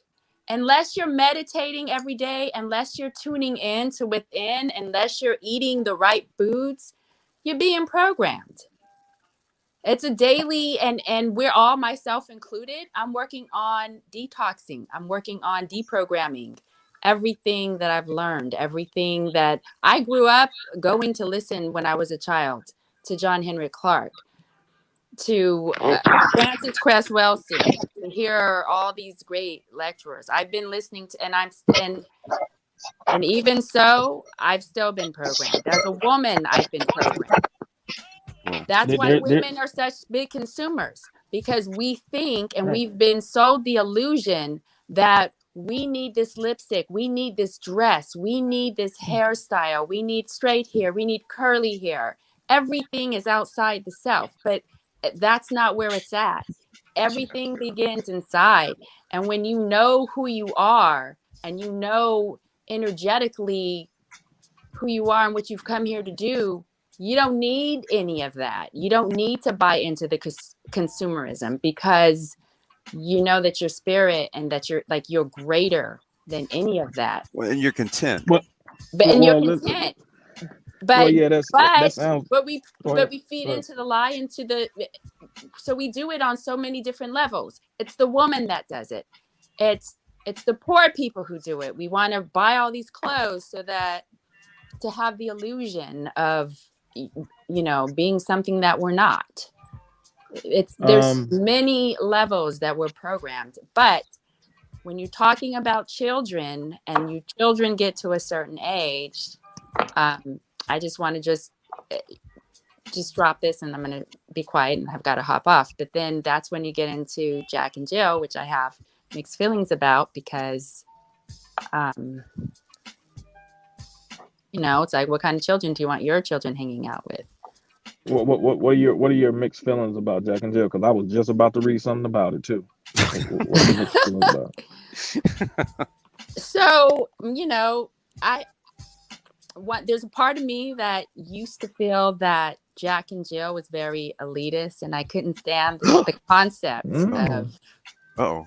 I couldn't stand the concept of Jack and Jill because I would think like if there was any good standing boy or girl in the community coming from a great family, why not have them a part of Jack and Jill, right?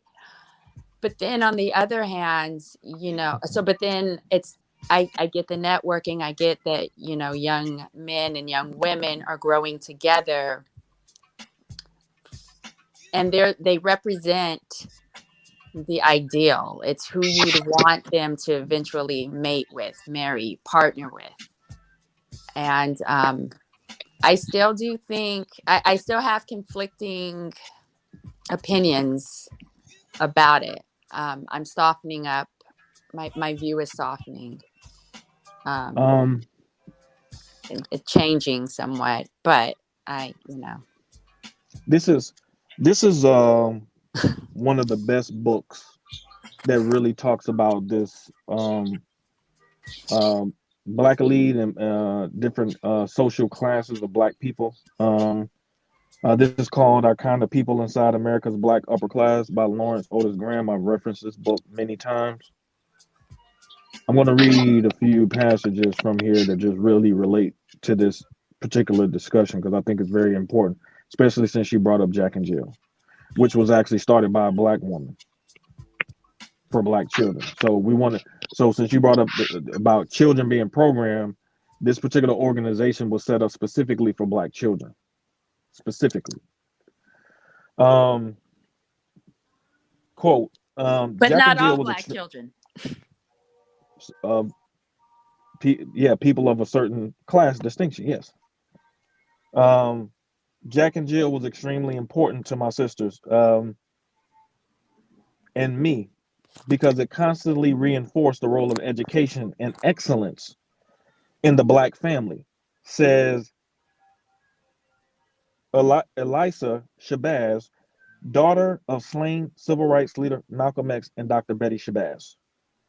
When you are attending competitive schools that are predominantly white, and when you are raised in a world that only profiles white success stories, says Shabazz, who grew up in the same Jack and Jill chapter as me, while she attended the exclusive all-girls master school in suburban Dobbs Ferry, New York. You need to be exposed to black success stories, unquote. Um, Many non-Jack and Jills will probably be surprised to learn of the number of celebrity families who participated in Jack and Jill. But for a lot of the kids of famous blacks, a place in Jack and Jill was a safe harbor. Even though some of us whispered about the celebrity of the Shabazz family, for the most part, they were just another group of kids in our playgroup. It was a situation that offered much more normalcy and much less scrutiny than they would ever find in white schools and neighborhoods. Shabazz recalls her Jack and Jill years fondly and continues to give back to black children through her activities in the links and his various programs that support young people. Quote, it was a challenge growing up in the spotlight, says Shabazz. But thank goodness my mother realized that Jack and Jill would expose us to educational activities and to role models and other black families who wanted the best for their kids. Now, this is programming too. Absolutely. Now, why are black people choosing the negative programming? And now, mind you, the author referenced the fact that the very celebrities that a lot of black people like to follow all the time, they're sending their children to Jack and Jill. Well, my issue with Jack and Jill is that, as I said before, Jack and Jill isn't just for, they don't make the exception for the other family who's a decent, wholesome family who want their kids exposed to education, culture, and arts. Hold on, you sure about that? I am sure Are you about that. Are you sure about that? And I do believe in the history of Jack and Jill, there used to be even color barriers within the organization. So if there were like you had to be a certain skin hue in order to be able to attend. Yes, it was. Is that true now? Well, I'm not talking about now. I'm talking about the But that's concept of what matters. But hold on. But that's what matters now, though. It doesn't matter what it used to be. It's what matters now. What is it now? It's actually it's a social club where you pair your children of class and status with other children of class and status. But it does matter because if there's an organization and it has that energy, I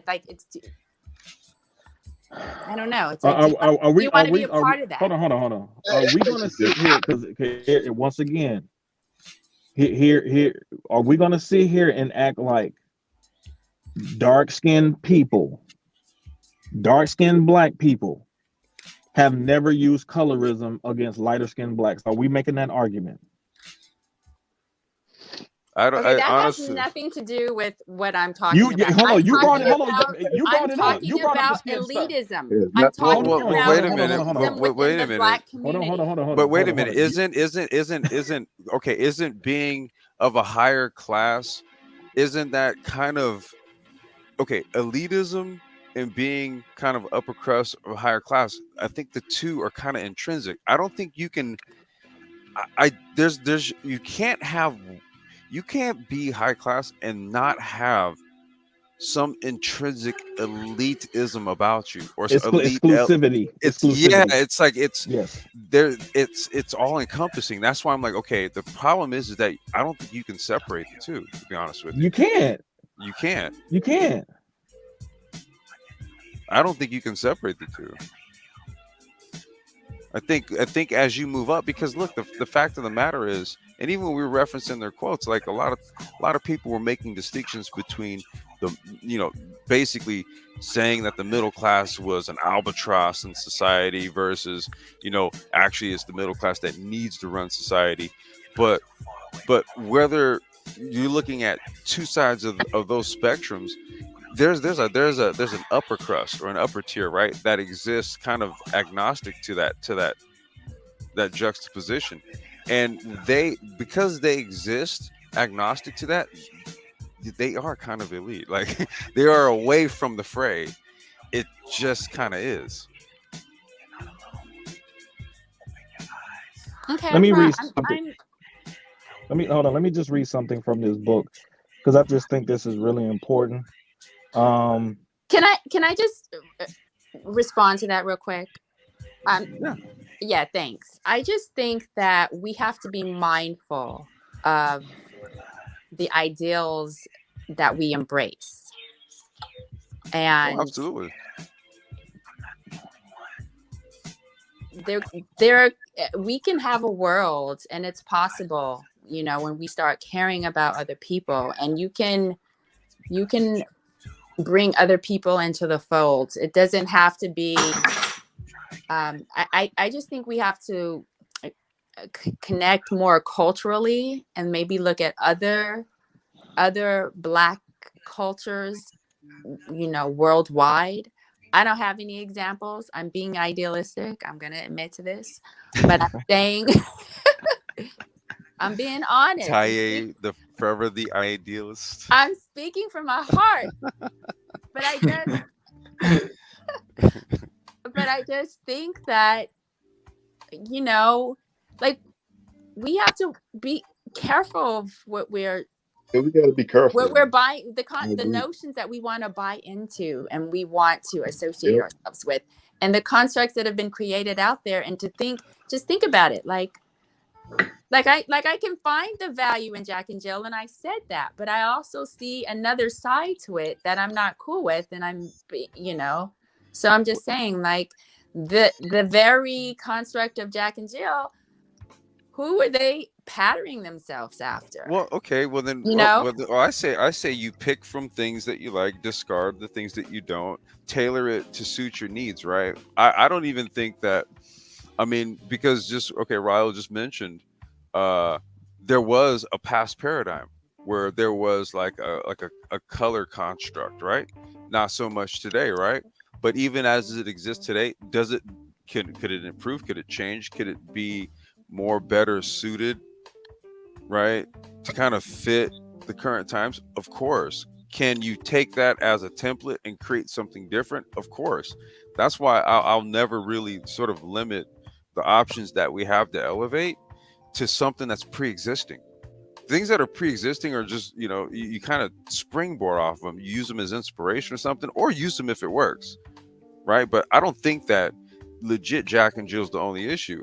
Not the sidebar, but when my wife and I were talking about having a child, we talked about Jack and Jill, and ultimately we decided that we wanted to like try to find something similar to it, not something too conflicting, not too constricting, because look, the type of people we weren't moving around in the circles with all them people and going and all that kind of stuff. We just wanted our daughter to be around a certain social group, and that was I ended up finding that through Montessori, but that's all I had to say on that. I am a Montessori child, by the way. Oh, okay, interesting. That's why she's so Yay ideal. for Montessori. Love Yay, it. Montessori. Malcolm X's daughter says he quotes her in this book as further along. She said, "A Jack and Jill child has nothing to apologize for. Today's black child should want to be introduced to everything that the smartest white child has access to. To be ambitious, well-rounded, and bright are things we should celebrate. When Elisa and other Jack and Jill alumni of my generation look back, our hindsight is 2020, because we now realize the futility of trying to please the detractors, both black and white, who might question our blackness when we display characteristics that are uncommon for blacks." He goes on to say, and I think this is one of the most important parts of this particular book. It's in the early part. She says,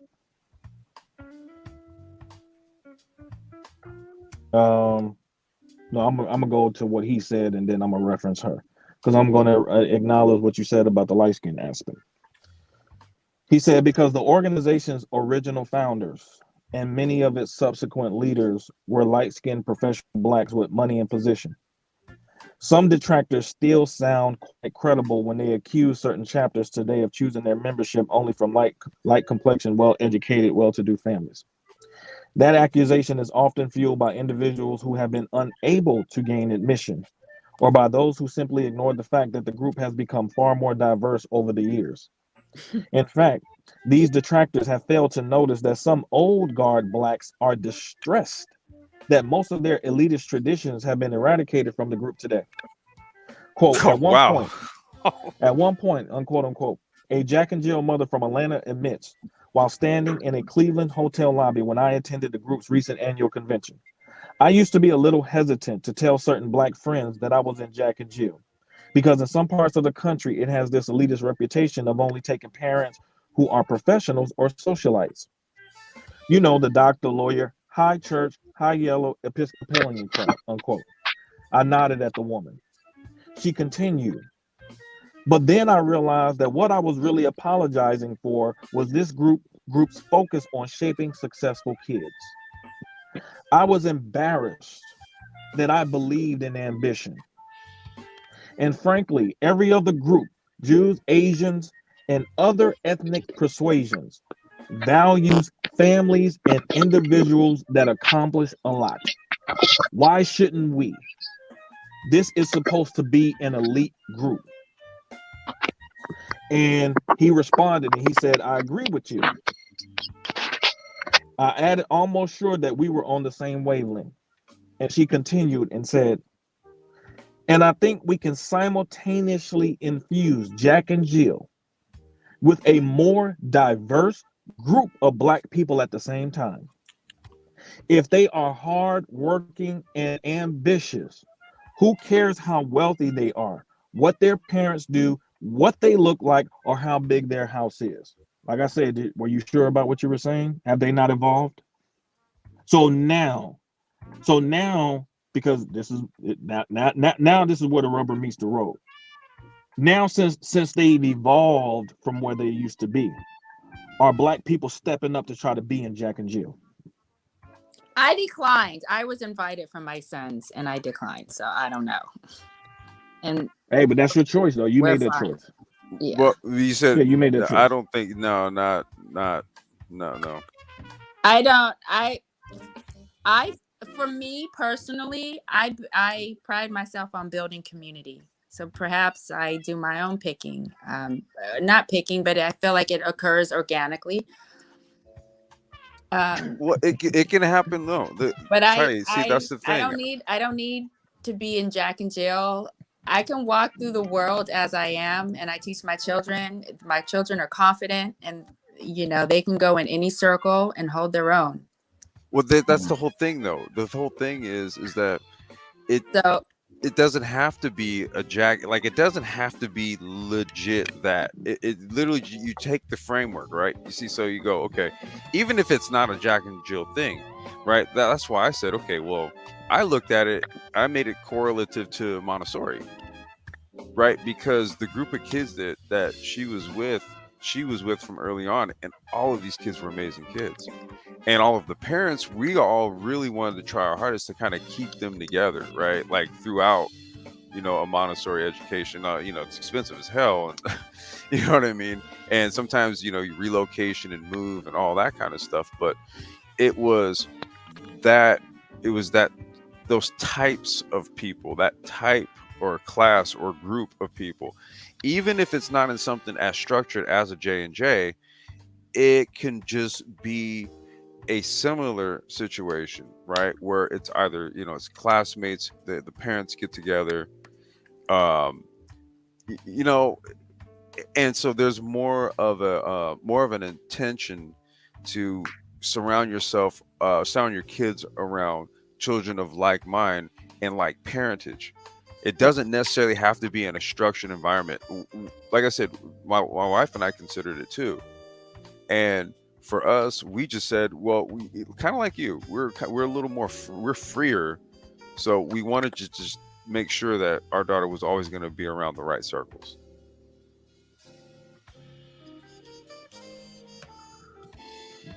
I just think that this particular issue is just a very um, I think that if the pushback against elitism is going to be from this particular vantage point, then black people need to completely reject all the great history of black people, all the builders, all the things that we love to claim as ours, pyramids, all of these type of things, because when you build stuff like that, that's elitism. it's innate. That's I an agree with you. it's an Already innate built in. thing. But It's why an do we innate have to? thing of the human of the human condition to I agree differentiate with you. yourself from others. That's just a normal thing. From It's not. It's not. Yes, it I is. don't agree with that. Yeah, I'm telling you. I read a lot of psychology, and the psychologists even say this. It's just a normal thing about human condition to separate yourself and differentiate yourself. It's why women wear certain hairstyles. It's why men get their hair cut a certain way. It's normal. It's normal. When you start talking about things on this particular level and keeping in mind that the foundation of the group is specifically black excellence in children, the very thing that you said is important to make sure that children don't be programmed with all the negative stuff. To have a group like this that exists, that has evolved, and everybody has to evolve. We haven't always been where we are right now. We've all had to evolve. So your evolution might not have been as the same as the group's evolution as far as that group, but you had to evolve in some kind of manner. So to not give them to not give them the chance to say, well, they used to do it this way. But the woman, this was a black woman I was quoting, She was even saying like we should take from good families, hardworking families. So she laid an invitation and said, "Hey, come and join us." So now the reasoning can't be, well, they used to do it this way. Because if that's the case, well, America used to have slaves. Why are all these foreign people trying to come over here and come to America since America is so bad? I mean, you gotta do something. You can't just sit on your hands and say, well, they used to be this way, and I'm not gonna be open to them because this is the way they used to be, even though they've evolved from that. And this is a great opportunity for those people who buy into those values, because that's what it's all about. Because black people don't have a problem buying into the self-destructive values of music culture that we see, in terms of imitating and emulating the behavior of some of these people who, when they're rapping about certain things like popping pills and things like that, many of these people don't even do it. They I rap know it's about it. programming, and Yeah, that's what they're they paid to rap do. They're paid to be programming, exactly. master Hold on, programmers. exactly. But they're and at the same time, some of these same women will be in the club dancing to the music like it's all good. But over here, it's like, oh well, y'all used to be this way, and now we can't rock with y'all because this is the way that y'all used to be. Not giving them a chance to go through their own evolution. And it's not like other groups. It's not like you can't start your own and be exclusionary yourself. It's just we just have to really we have to stop. Black people just have to really stop being so self-righteous all the time and just make a move. Because as men, for example, men, we're the ones who are our primary job is to push culture forward. That's our primary function, is to push a culture forward. So we set the standards on that.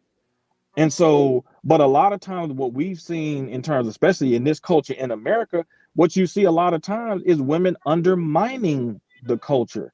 So you're undermining the class, and then turn around and then say, well, men need to build something. Well, how can men build something if you're rebelling against the very rules that men keep trying to put forth? It doesn't make any sense. Like, either you want a culture, either you want a certain class, or you don't. And if you don't want that, that's fine. But don't be out here certain points of your life saying, well, where the men are, why aren't the men doing this? Because what we can clearly see as men, we're seeing a bunch of women who don't care about class, because we can see the way they dress, we can see the way they talk, we can see the way they carry themselves, we can see what they're doing on social media. And at the end of the day, before social media came along, a lot of this behavior was considered trashy and classless. Mm-hmm. So, and it's not like we was like, yo, do this. It's not like men are walking around telling women to do it. The women who do it, they get a certain treatment from certain types of men.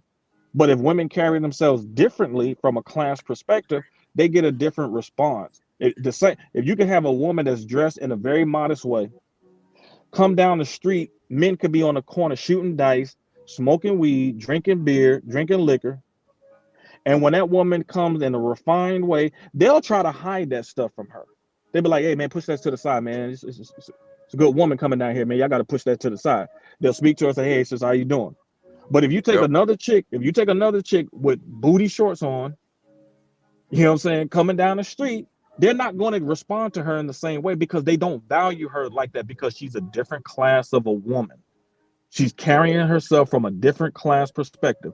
And based on the class perspective that she's carrying herself at, she's going to get that response from those men. She's going to get the more based response from those men, where the women, even the men shooting the dice, even they can recognize when that woman is of a certain type of class, and they're going to give her a different type of treatment. That's human nature. Seen it over and over and over and over and over. I remember times when I was in California and my wife was in Chicago and she'd be on the phone with me getting on the train.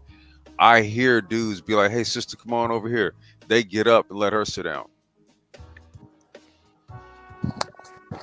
They ain't do that for everybody. And men don't. That's not for everybody.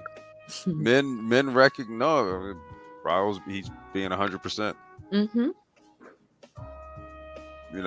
Men recognize when women carry themselves with a certain stature, certain class.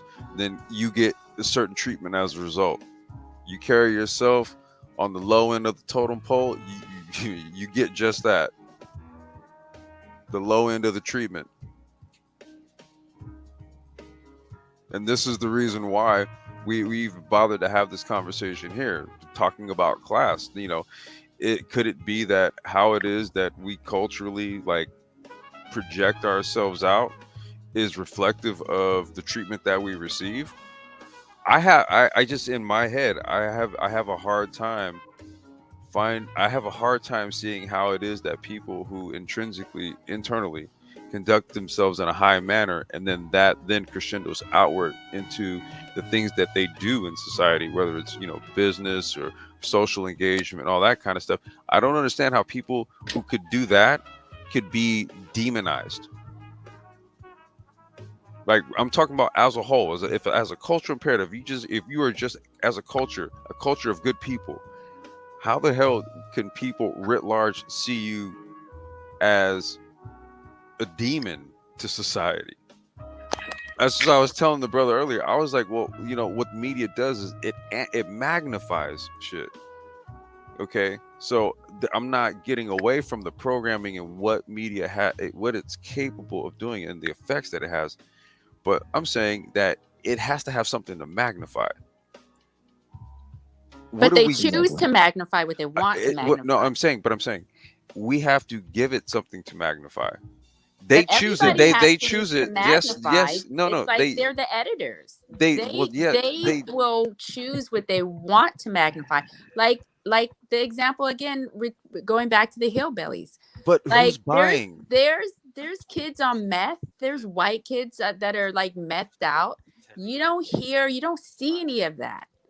Yes, you Oh do. no. Yeah, yes, No, you do. Yes, you do. you do. What are you talking about? It's like, no, because you hear about the opioid epidemic. Who's doing it? Mostly it's them. So It's them. Yeah. we know about it.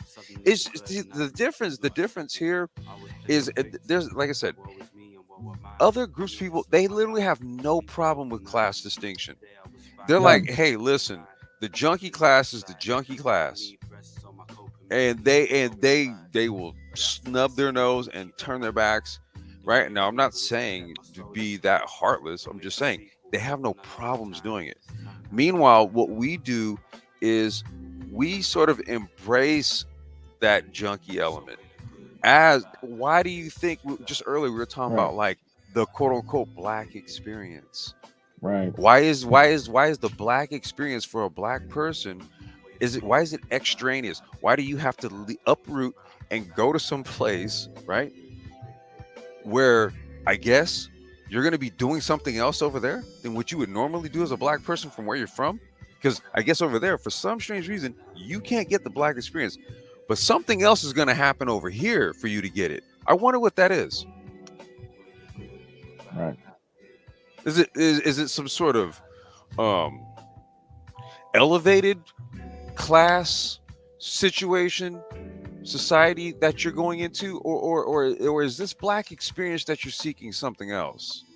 It's funny too because I've been to college, graduated, and so I noticed that when you talk about the black experience, because a lot of black people like to talk about the black experience from the struggle perspective. Many of the people that talk about the black experience from the struggle perspective never lived that experience. They never Yeah. lived that experience, and so you know, it's just this interesting thing that um um how many black people who never lived that experience find themselves trying to identify with the underdog. I have a very serious problem with this underdog mentality because my number one question is, why do you want to be a part of a group that's expected to lose all the time? Why? What do you get out of being attached to people that are expected to lose? When I wake up every day doing business, when Complex wakes up every day doing business, we're not waking up with the mindset we're going to lose. We're waking up every single day knowing, not believing, knowing Knowing. that we're going to get it done. We have the expectation of getting it done. And so it's a very it's the soft bigotry of low expectations. And when you have elite black people who should be standard bearers, who should be the type of people from a value standpoint, should be emulated in terms of how they create a cocoon around their family to make sure that cocoon ultimately produces a butterfly that can navigate this world effectively. When you have those types of people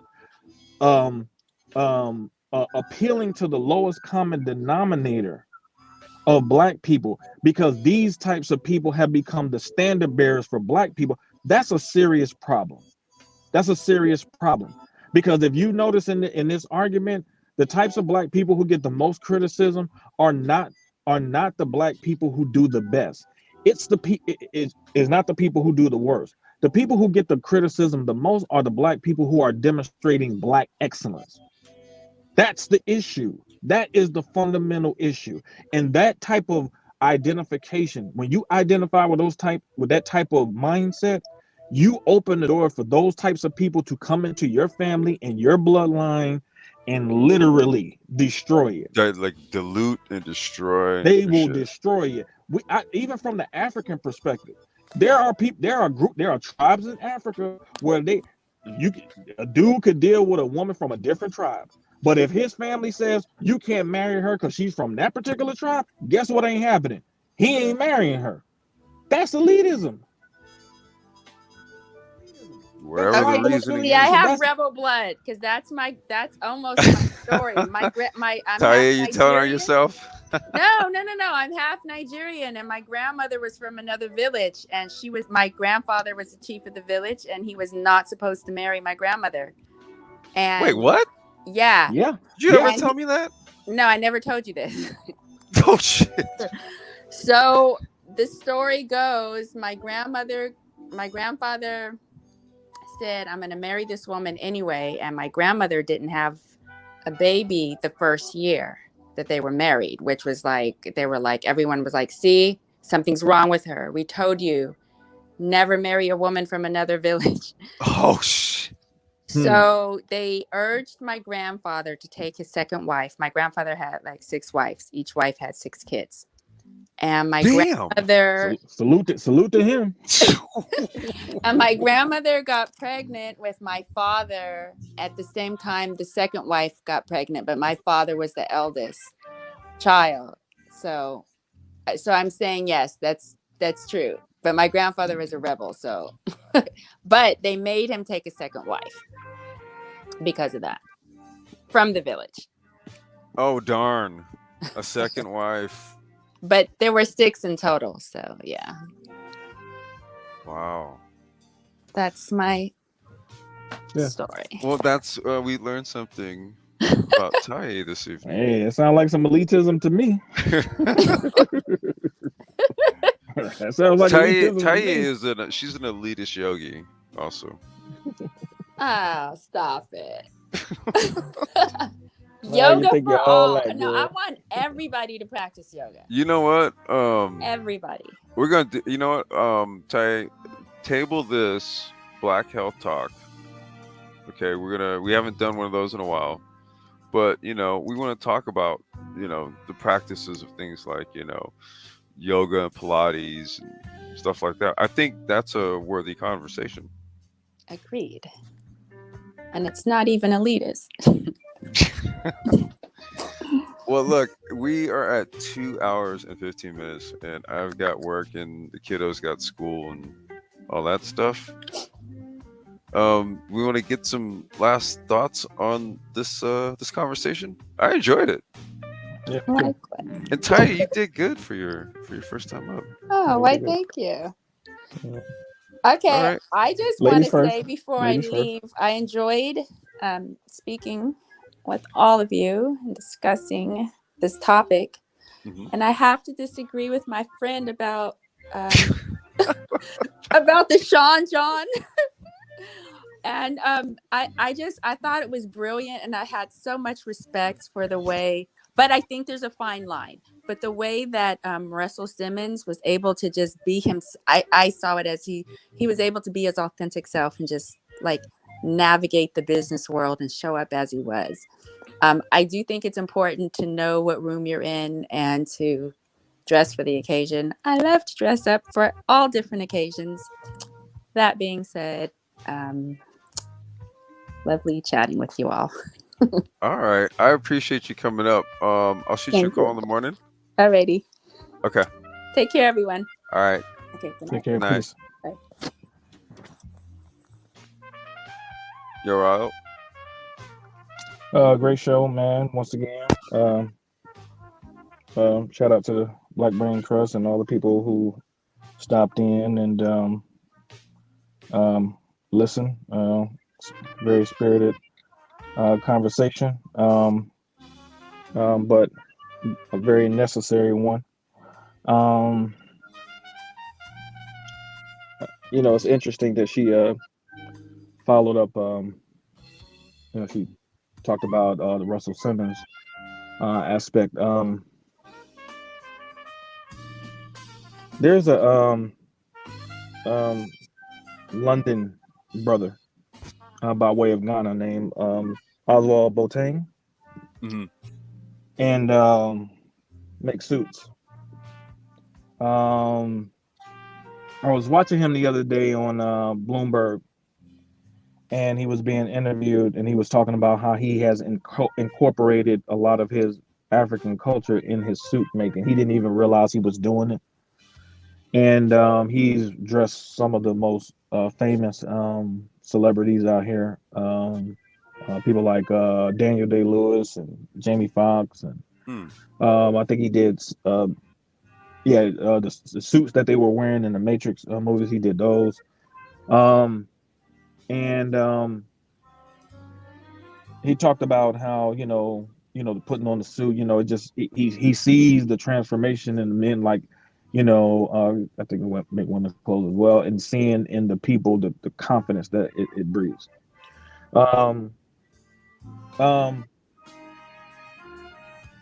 I think that's something that's really missing in terms of the class conversation, and that's self-esteem. Yeah.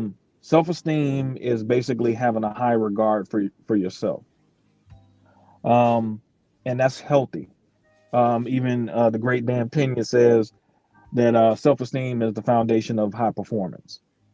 Yep. And when you have a high regard for yourself, it doesn't matter what anybody else says. Like, you're not going to allow yourself to be denied because you regard yourself highly, even when others don't. Now, we're part of a group that likes to lessen that esteem by saying things like, well, who do you think you are?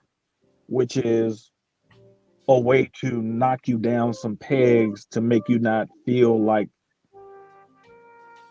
to lessen your self-esteem. Or to Um, legitimately question you. yes. And so and I didn't know what it was until I became older, and I started looking back on some of the past, some of the stuff I experienced, and I recognized, like, oh, people were really trying, they were really seeing that self-esteem, and it unsettled them. And that's the thing about self-esteem that I realized as I got older. Self-esteem actually unsettles people who lack it and who lack confidence in themselves. They're looking at your energy like, how can you view yourself like this? Um, and if you notice this too in conversations, like a lot of times when we've had these back and forth with people, one of the things that they'll say is, well, it doesn't matter how successful you be, them white folks is always going to look at you as the N-word. And it's And like, it's like excuse me, okay. Yeah. like, Huh? I don't give a damn how they like view me Yeah, I like was gonna that. like, What are you talking about? Like, okay. like what? With they probably did that with okay. If I didn't have it, they'd do it. So Right, exactly. So, but it's like their way. It's like almost calling the boogeyman to you subconsciously. Like, okay, the white folks is gonna get you. It's a weird dynamic because in their mind, they can't fathom you being a black person and having that kind of self-esteem and confidence. This is why Floyd Mayweather, man, is like really not really liked by a lot of black people, because he has that supreme confidence and he has a high level of self-esteem. And so that's why he's undefeated. Well, I was gonna Because say, man, the thing about it is that there's something behind all that, man. The thing about it is like, dude, when you look at, first of all, man, look at who his pops, who his uncle was, look how he was trained right, up. It's right, like you gotta understand, dude. This dude was of a different caliber, right, and like he knows what he's doing in the ring. right, When you know what you're doing, when you have the knowledge, when you have the experience, when you have, see, there's things that back true confidence, true self-esteem. Okay, it's when there's that unshakable aspect of you, when it's backed by experience, when it's backed by knowledge, when it's backed by, hell, even failures, because you failed enough times to know some things, then right, succeeded in some things. That is what builds self-esteem and confidence. For those of y'all that are listening, it's actually putting yourself through the damn fire, coming out right, right, alive, and creating a success out of it all. That is what gives you true self-esteem and true confidence, because that is like experiences that can never be taken away. And truth be told, they actually change you. So you right, can't change it changes you. It can never be taken away from you. That is what gives you true confidence and true self-esteem. right. Yep. The real point of self-esteem is not to have it when your situation is great, because anybody can have it then. Anybody can feel confident when their situation is perfect. Man, The this true when the test chips are is, down, man. yeah, the true test of self-esteem is do you have a high regard for yourself when you're at your lowest? Yeah, Because when the chips that's are when it down. really matters. That's when you have to summon, as a man, that testicular fortitude and really and really go in pursuit of your vision when nobody else can see it, because that's the whole point of this. Like, in this journey, you're going to have detractors.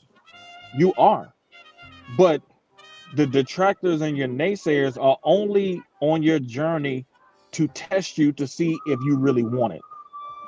Now, on that journey, it could be your mom, it could be your That's the dad, cold part. It might it just could be be your wife, it could be. I watched a story on CNBC where uh, um a white woman, she was going to drink, she was an art major and she graduated. She was working and she was going, her and her friends were going out getting drinks a lot, and she was looking at the martini glass and was like, it'd be cool to like decorate these glasses and sell them. So she started decorating. She got her, a shipment of them, and she started decorating them. And she told her husband that she wanted to sell them. Now her husband, white guy, he was a detractor. He was like, man, ain't nobody gonna buy that. You know what I'm saying? Like, and they had a daughter together. They eventually got divorced, but she started pushing them, and then she had put them in a boutique. The boutique started carrying them, and then somebody from Macy's had, I think, came into a boutique and saw, like, yo, who's selling these things? And they got in contact with her. Man, this chick signed a multi-million-dollar just like deal with that. Macy's to push her martini glasses that she painted. She She would draw, it was artistic. That was her background, and she was making them cute. And man, they started pushing the man. She signed a multi-million-dollar deal with Macy's, but her detractor was her husband, though.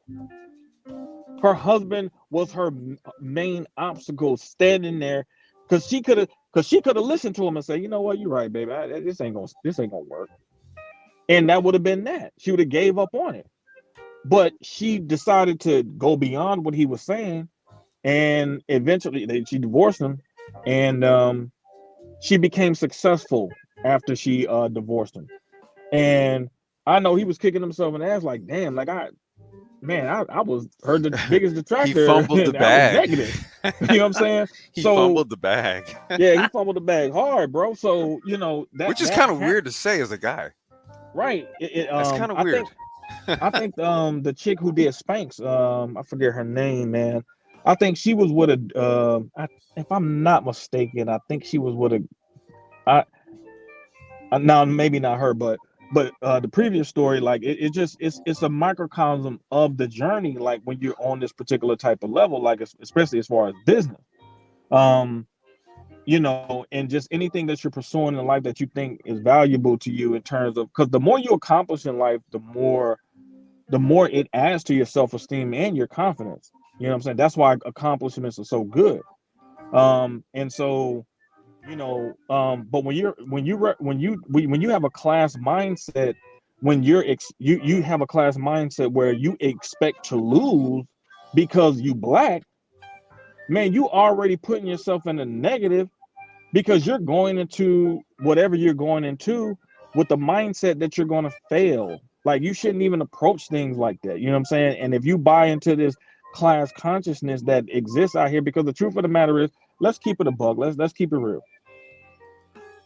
The last 50 years in Black America, most Black people, let's be honest, who have been reproduced, have not been reproduced in stable families.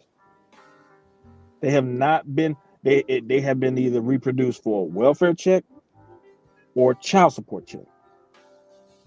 That's a certain class consciousness out the gate that Right you're off the born rip. into. That's a certain class consciousness that you're born into out the gate.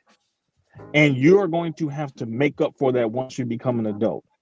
You're going to have to undo all the stuff that wasn't good for you as far as teaching. You're going to have to unlearn that stuff. Even if that means you have to unlearn viewing yourself as the underdog. The underdog is not an appealing position to be in. It's not great. It's not how you want to be viewed. You want to come to any type of competition with the mindset that you're here, that you expect to win, and when you lose, you're like, man, what happened? Because you're so surprised that you lost. Not like, well, I tried, I gave my best effort, oh well. Like, that's not how you're supposed to look. That's not how you're supposed to look at competition. And so this class mindset that we have to identify with the lower strain, because that's the real nigga stuff, that's not going to really get you anywhere in life. As a collective, it's not going to help your families be formed in a way that allows them to go out here and compete. It's just going to continue failure. And we got to really, as a collective, man, really get out of that mindset. Especially when we're always talking about how Black people, come from kings and queens and all this other type stuff. Well, you start talking about kings and queens, you're talking about elite. Kings I and was queens about to are elite. say, man, how the hell, if we all came from that, how the hell y'all twerking? You know what I'm saying? So, Twerking, tatted and twerking. right, right. Uh, all right. Well, look, man. I'm gonna go ahead and shut it down because we about 2.5, and I'm gonna go ahead and check in for the night. Wait, hold on a sec. Tell me something. What Black etiquette book was found on the slave ships? What template of bougie niggas? Dollar washer. Oh man, man, Well, you to came answer in the late with the answer, jokes, bro. hold on. To answer his question, when these people were coming to visit these people, these kings and queens, they had to follow certain rules and protocols to be received. They sure did. Yep. They, matter of fact, a common practice was actually not being able to even talk to the king directly. You had to talk to an intermediary who would relay the message to the king, because they didn't view you as being worthy of talking to the king directly. Yep. So, Giogami. Oh, I'm sorry. I was just reading that you said many times people of your community block you because they fear the change in mentalities and the level of work the social political order used. Man, that's yep, it in a nutshell. that's It's yep. it's that fear of change, bro. That's exactly what it is. I mean, hey, we see it in the black YouTube man place sphere stuff that they call it. You see it here all the time. Fear of You change. see, So much Gyogamy, so he that agreed. well, this channel gets lied on. Oops. Look at the yeah, Gyogamy, he agreed. Like what I said about, as far as like when they were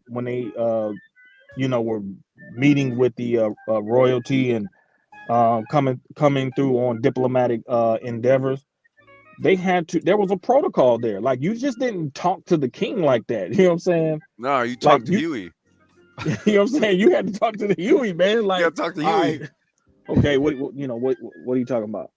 And then the king would tell an intermediary what it was, what was he was looking for, and Yeah, then and they would King relay be the like, message back Huey, to what this you. nigga talking about? You know what I'm saying? Like for real. And you know, so we everybody thinks like we just came out of some damn jungle or something. Like, man, we are have been historically throughout the world like very refined people. You know what I'm saying? Like, no, I like mean, yeah. I mean, we're not gonna give it's this to only the white people. Like, no, no. yeah, it's only recently I've just been seeing just a whole sort of a normal thing of people just putting tattoos on their face and doing all kind of crazy. That's just recent, bro. Like we were far more we were far more civil and orderly as a people, man. Like nowadays it's kind of run amok. But Yeah. hey man, I'm gonna go ahead and cut it short, man. Y'all like share the video. If you haven't sub to us. We could use some shares because seems like everybody else is trying to pile on. Yes. Share the so content. Share the so content. Share yeah, it yeah, with your man, share it. family, your brothers, Yeah, your because sisters.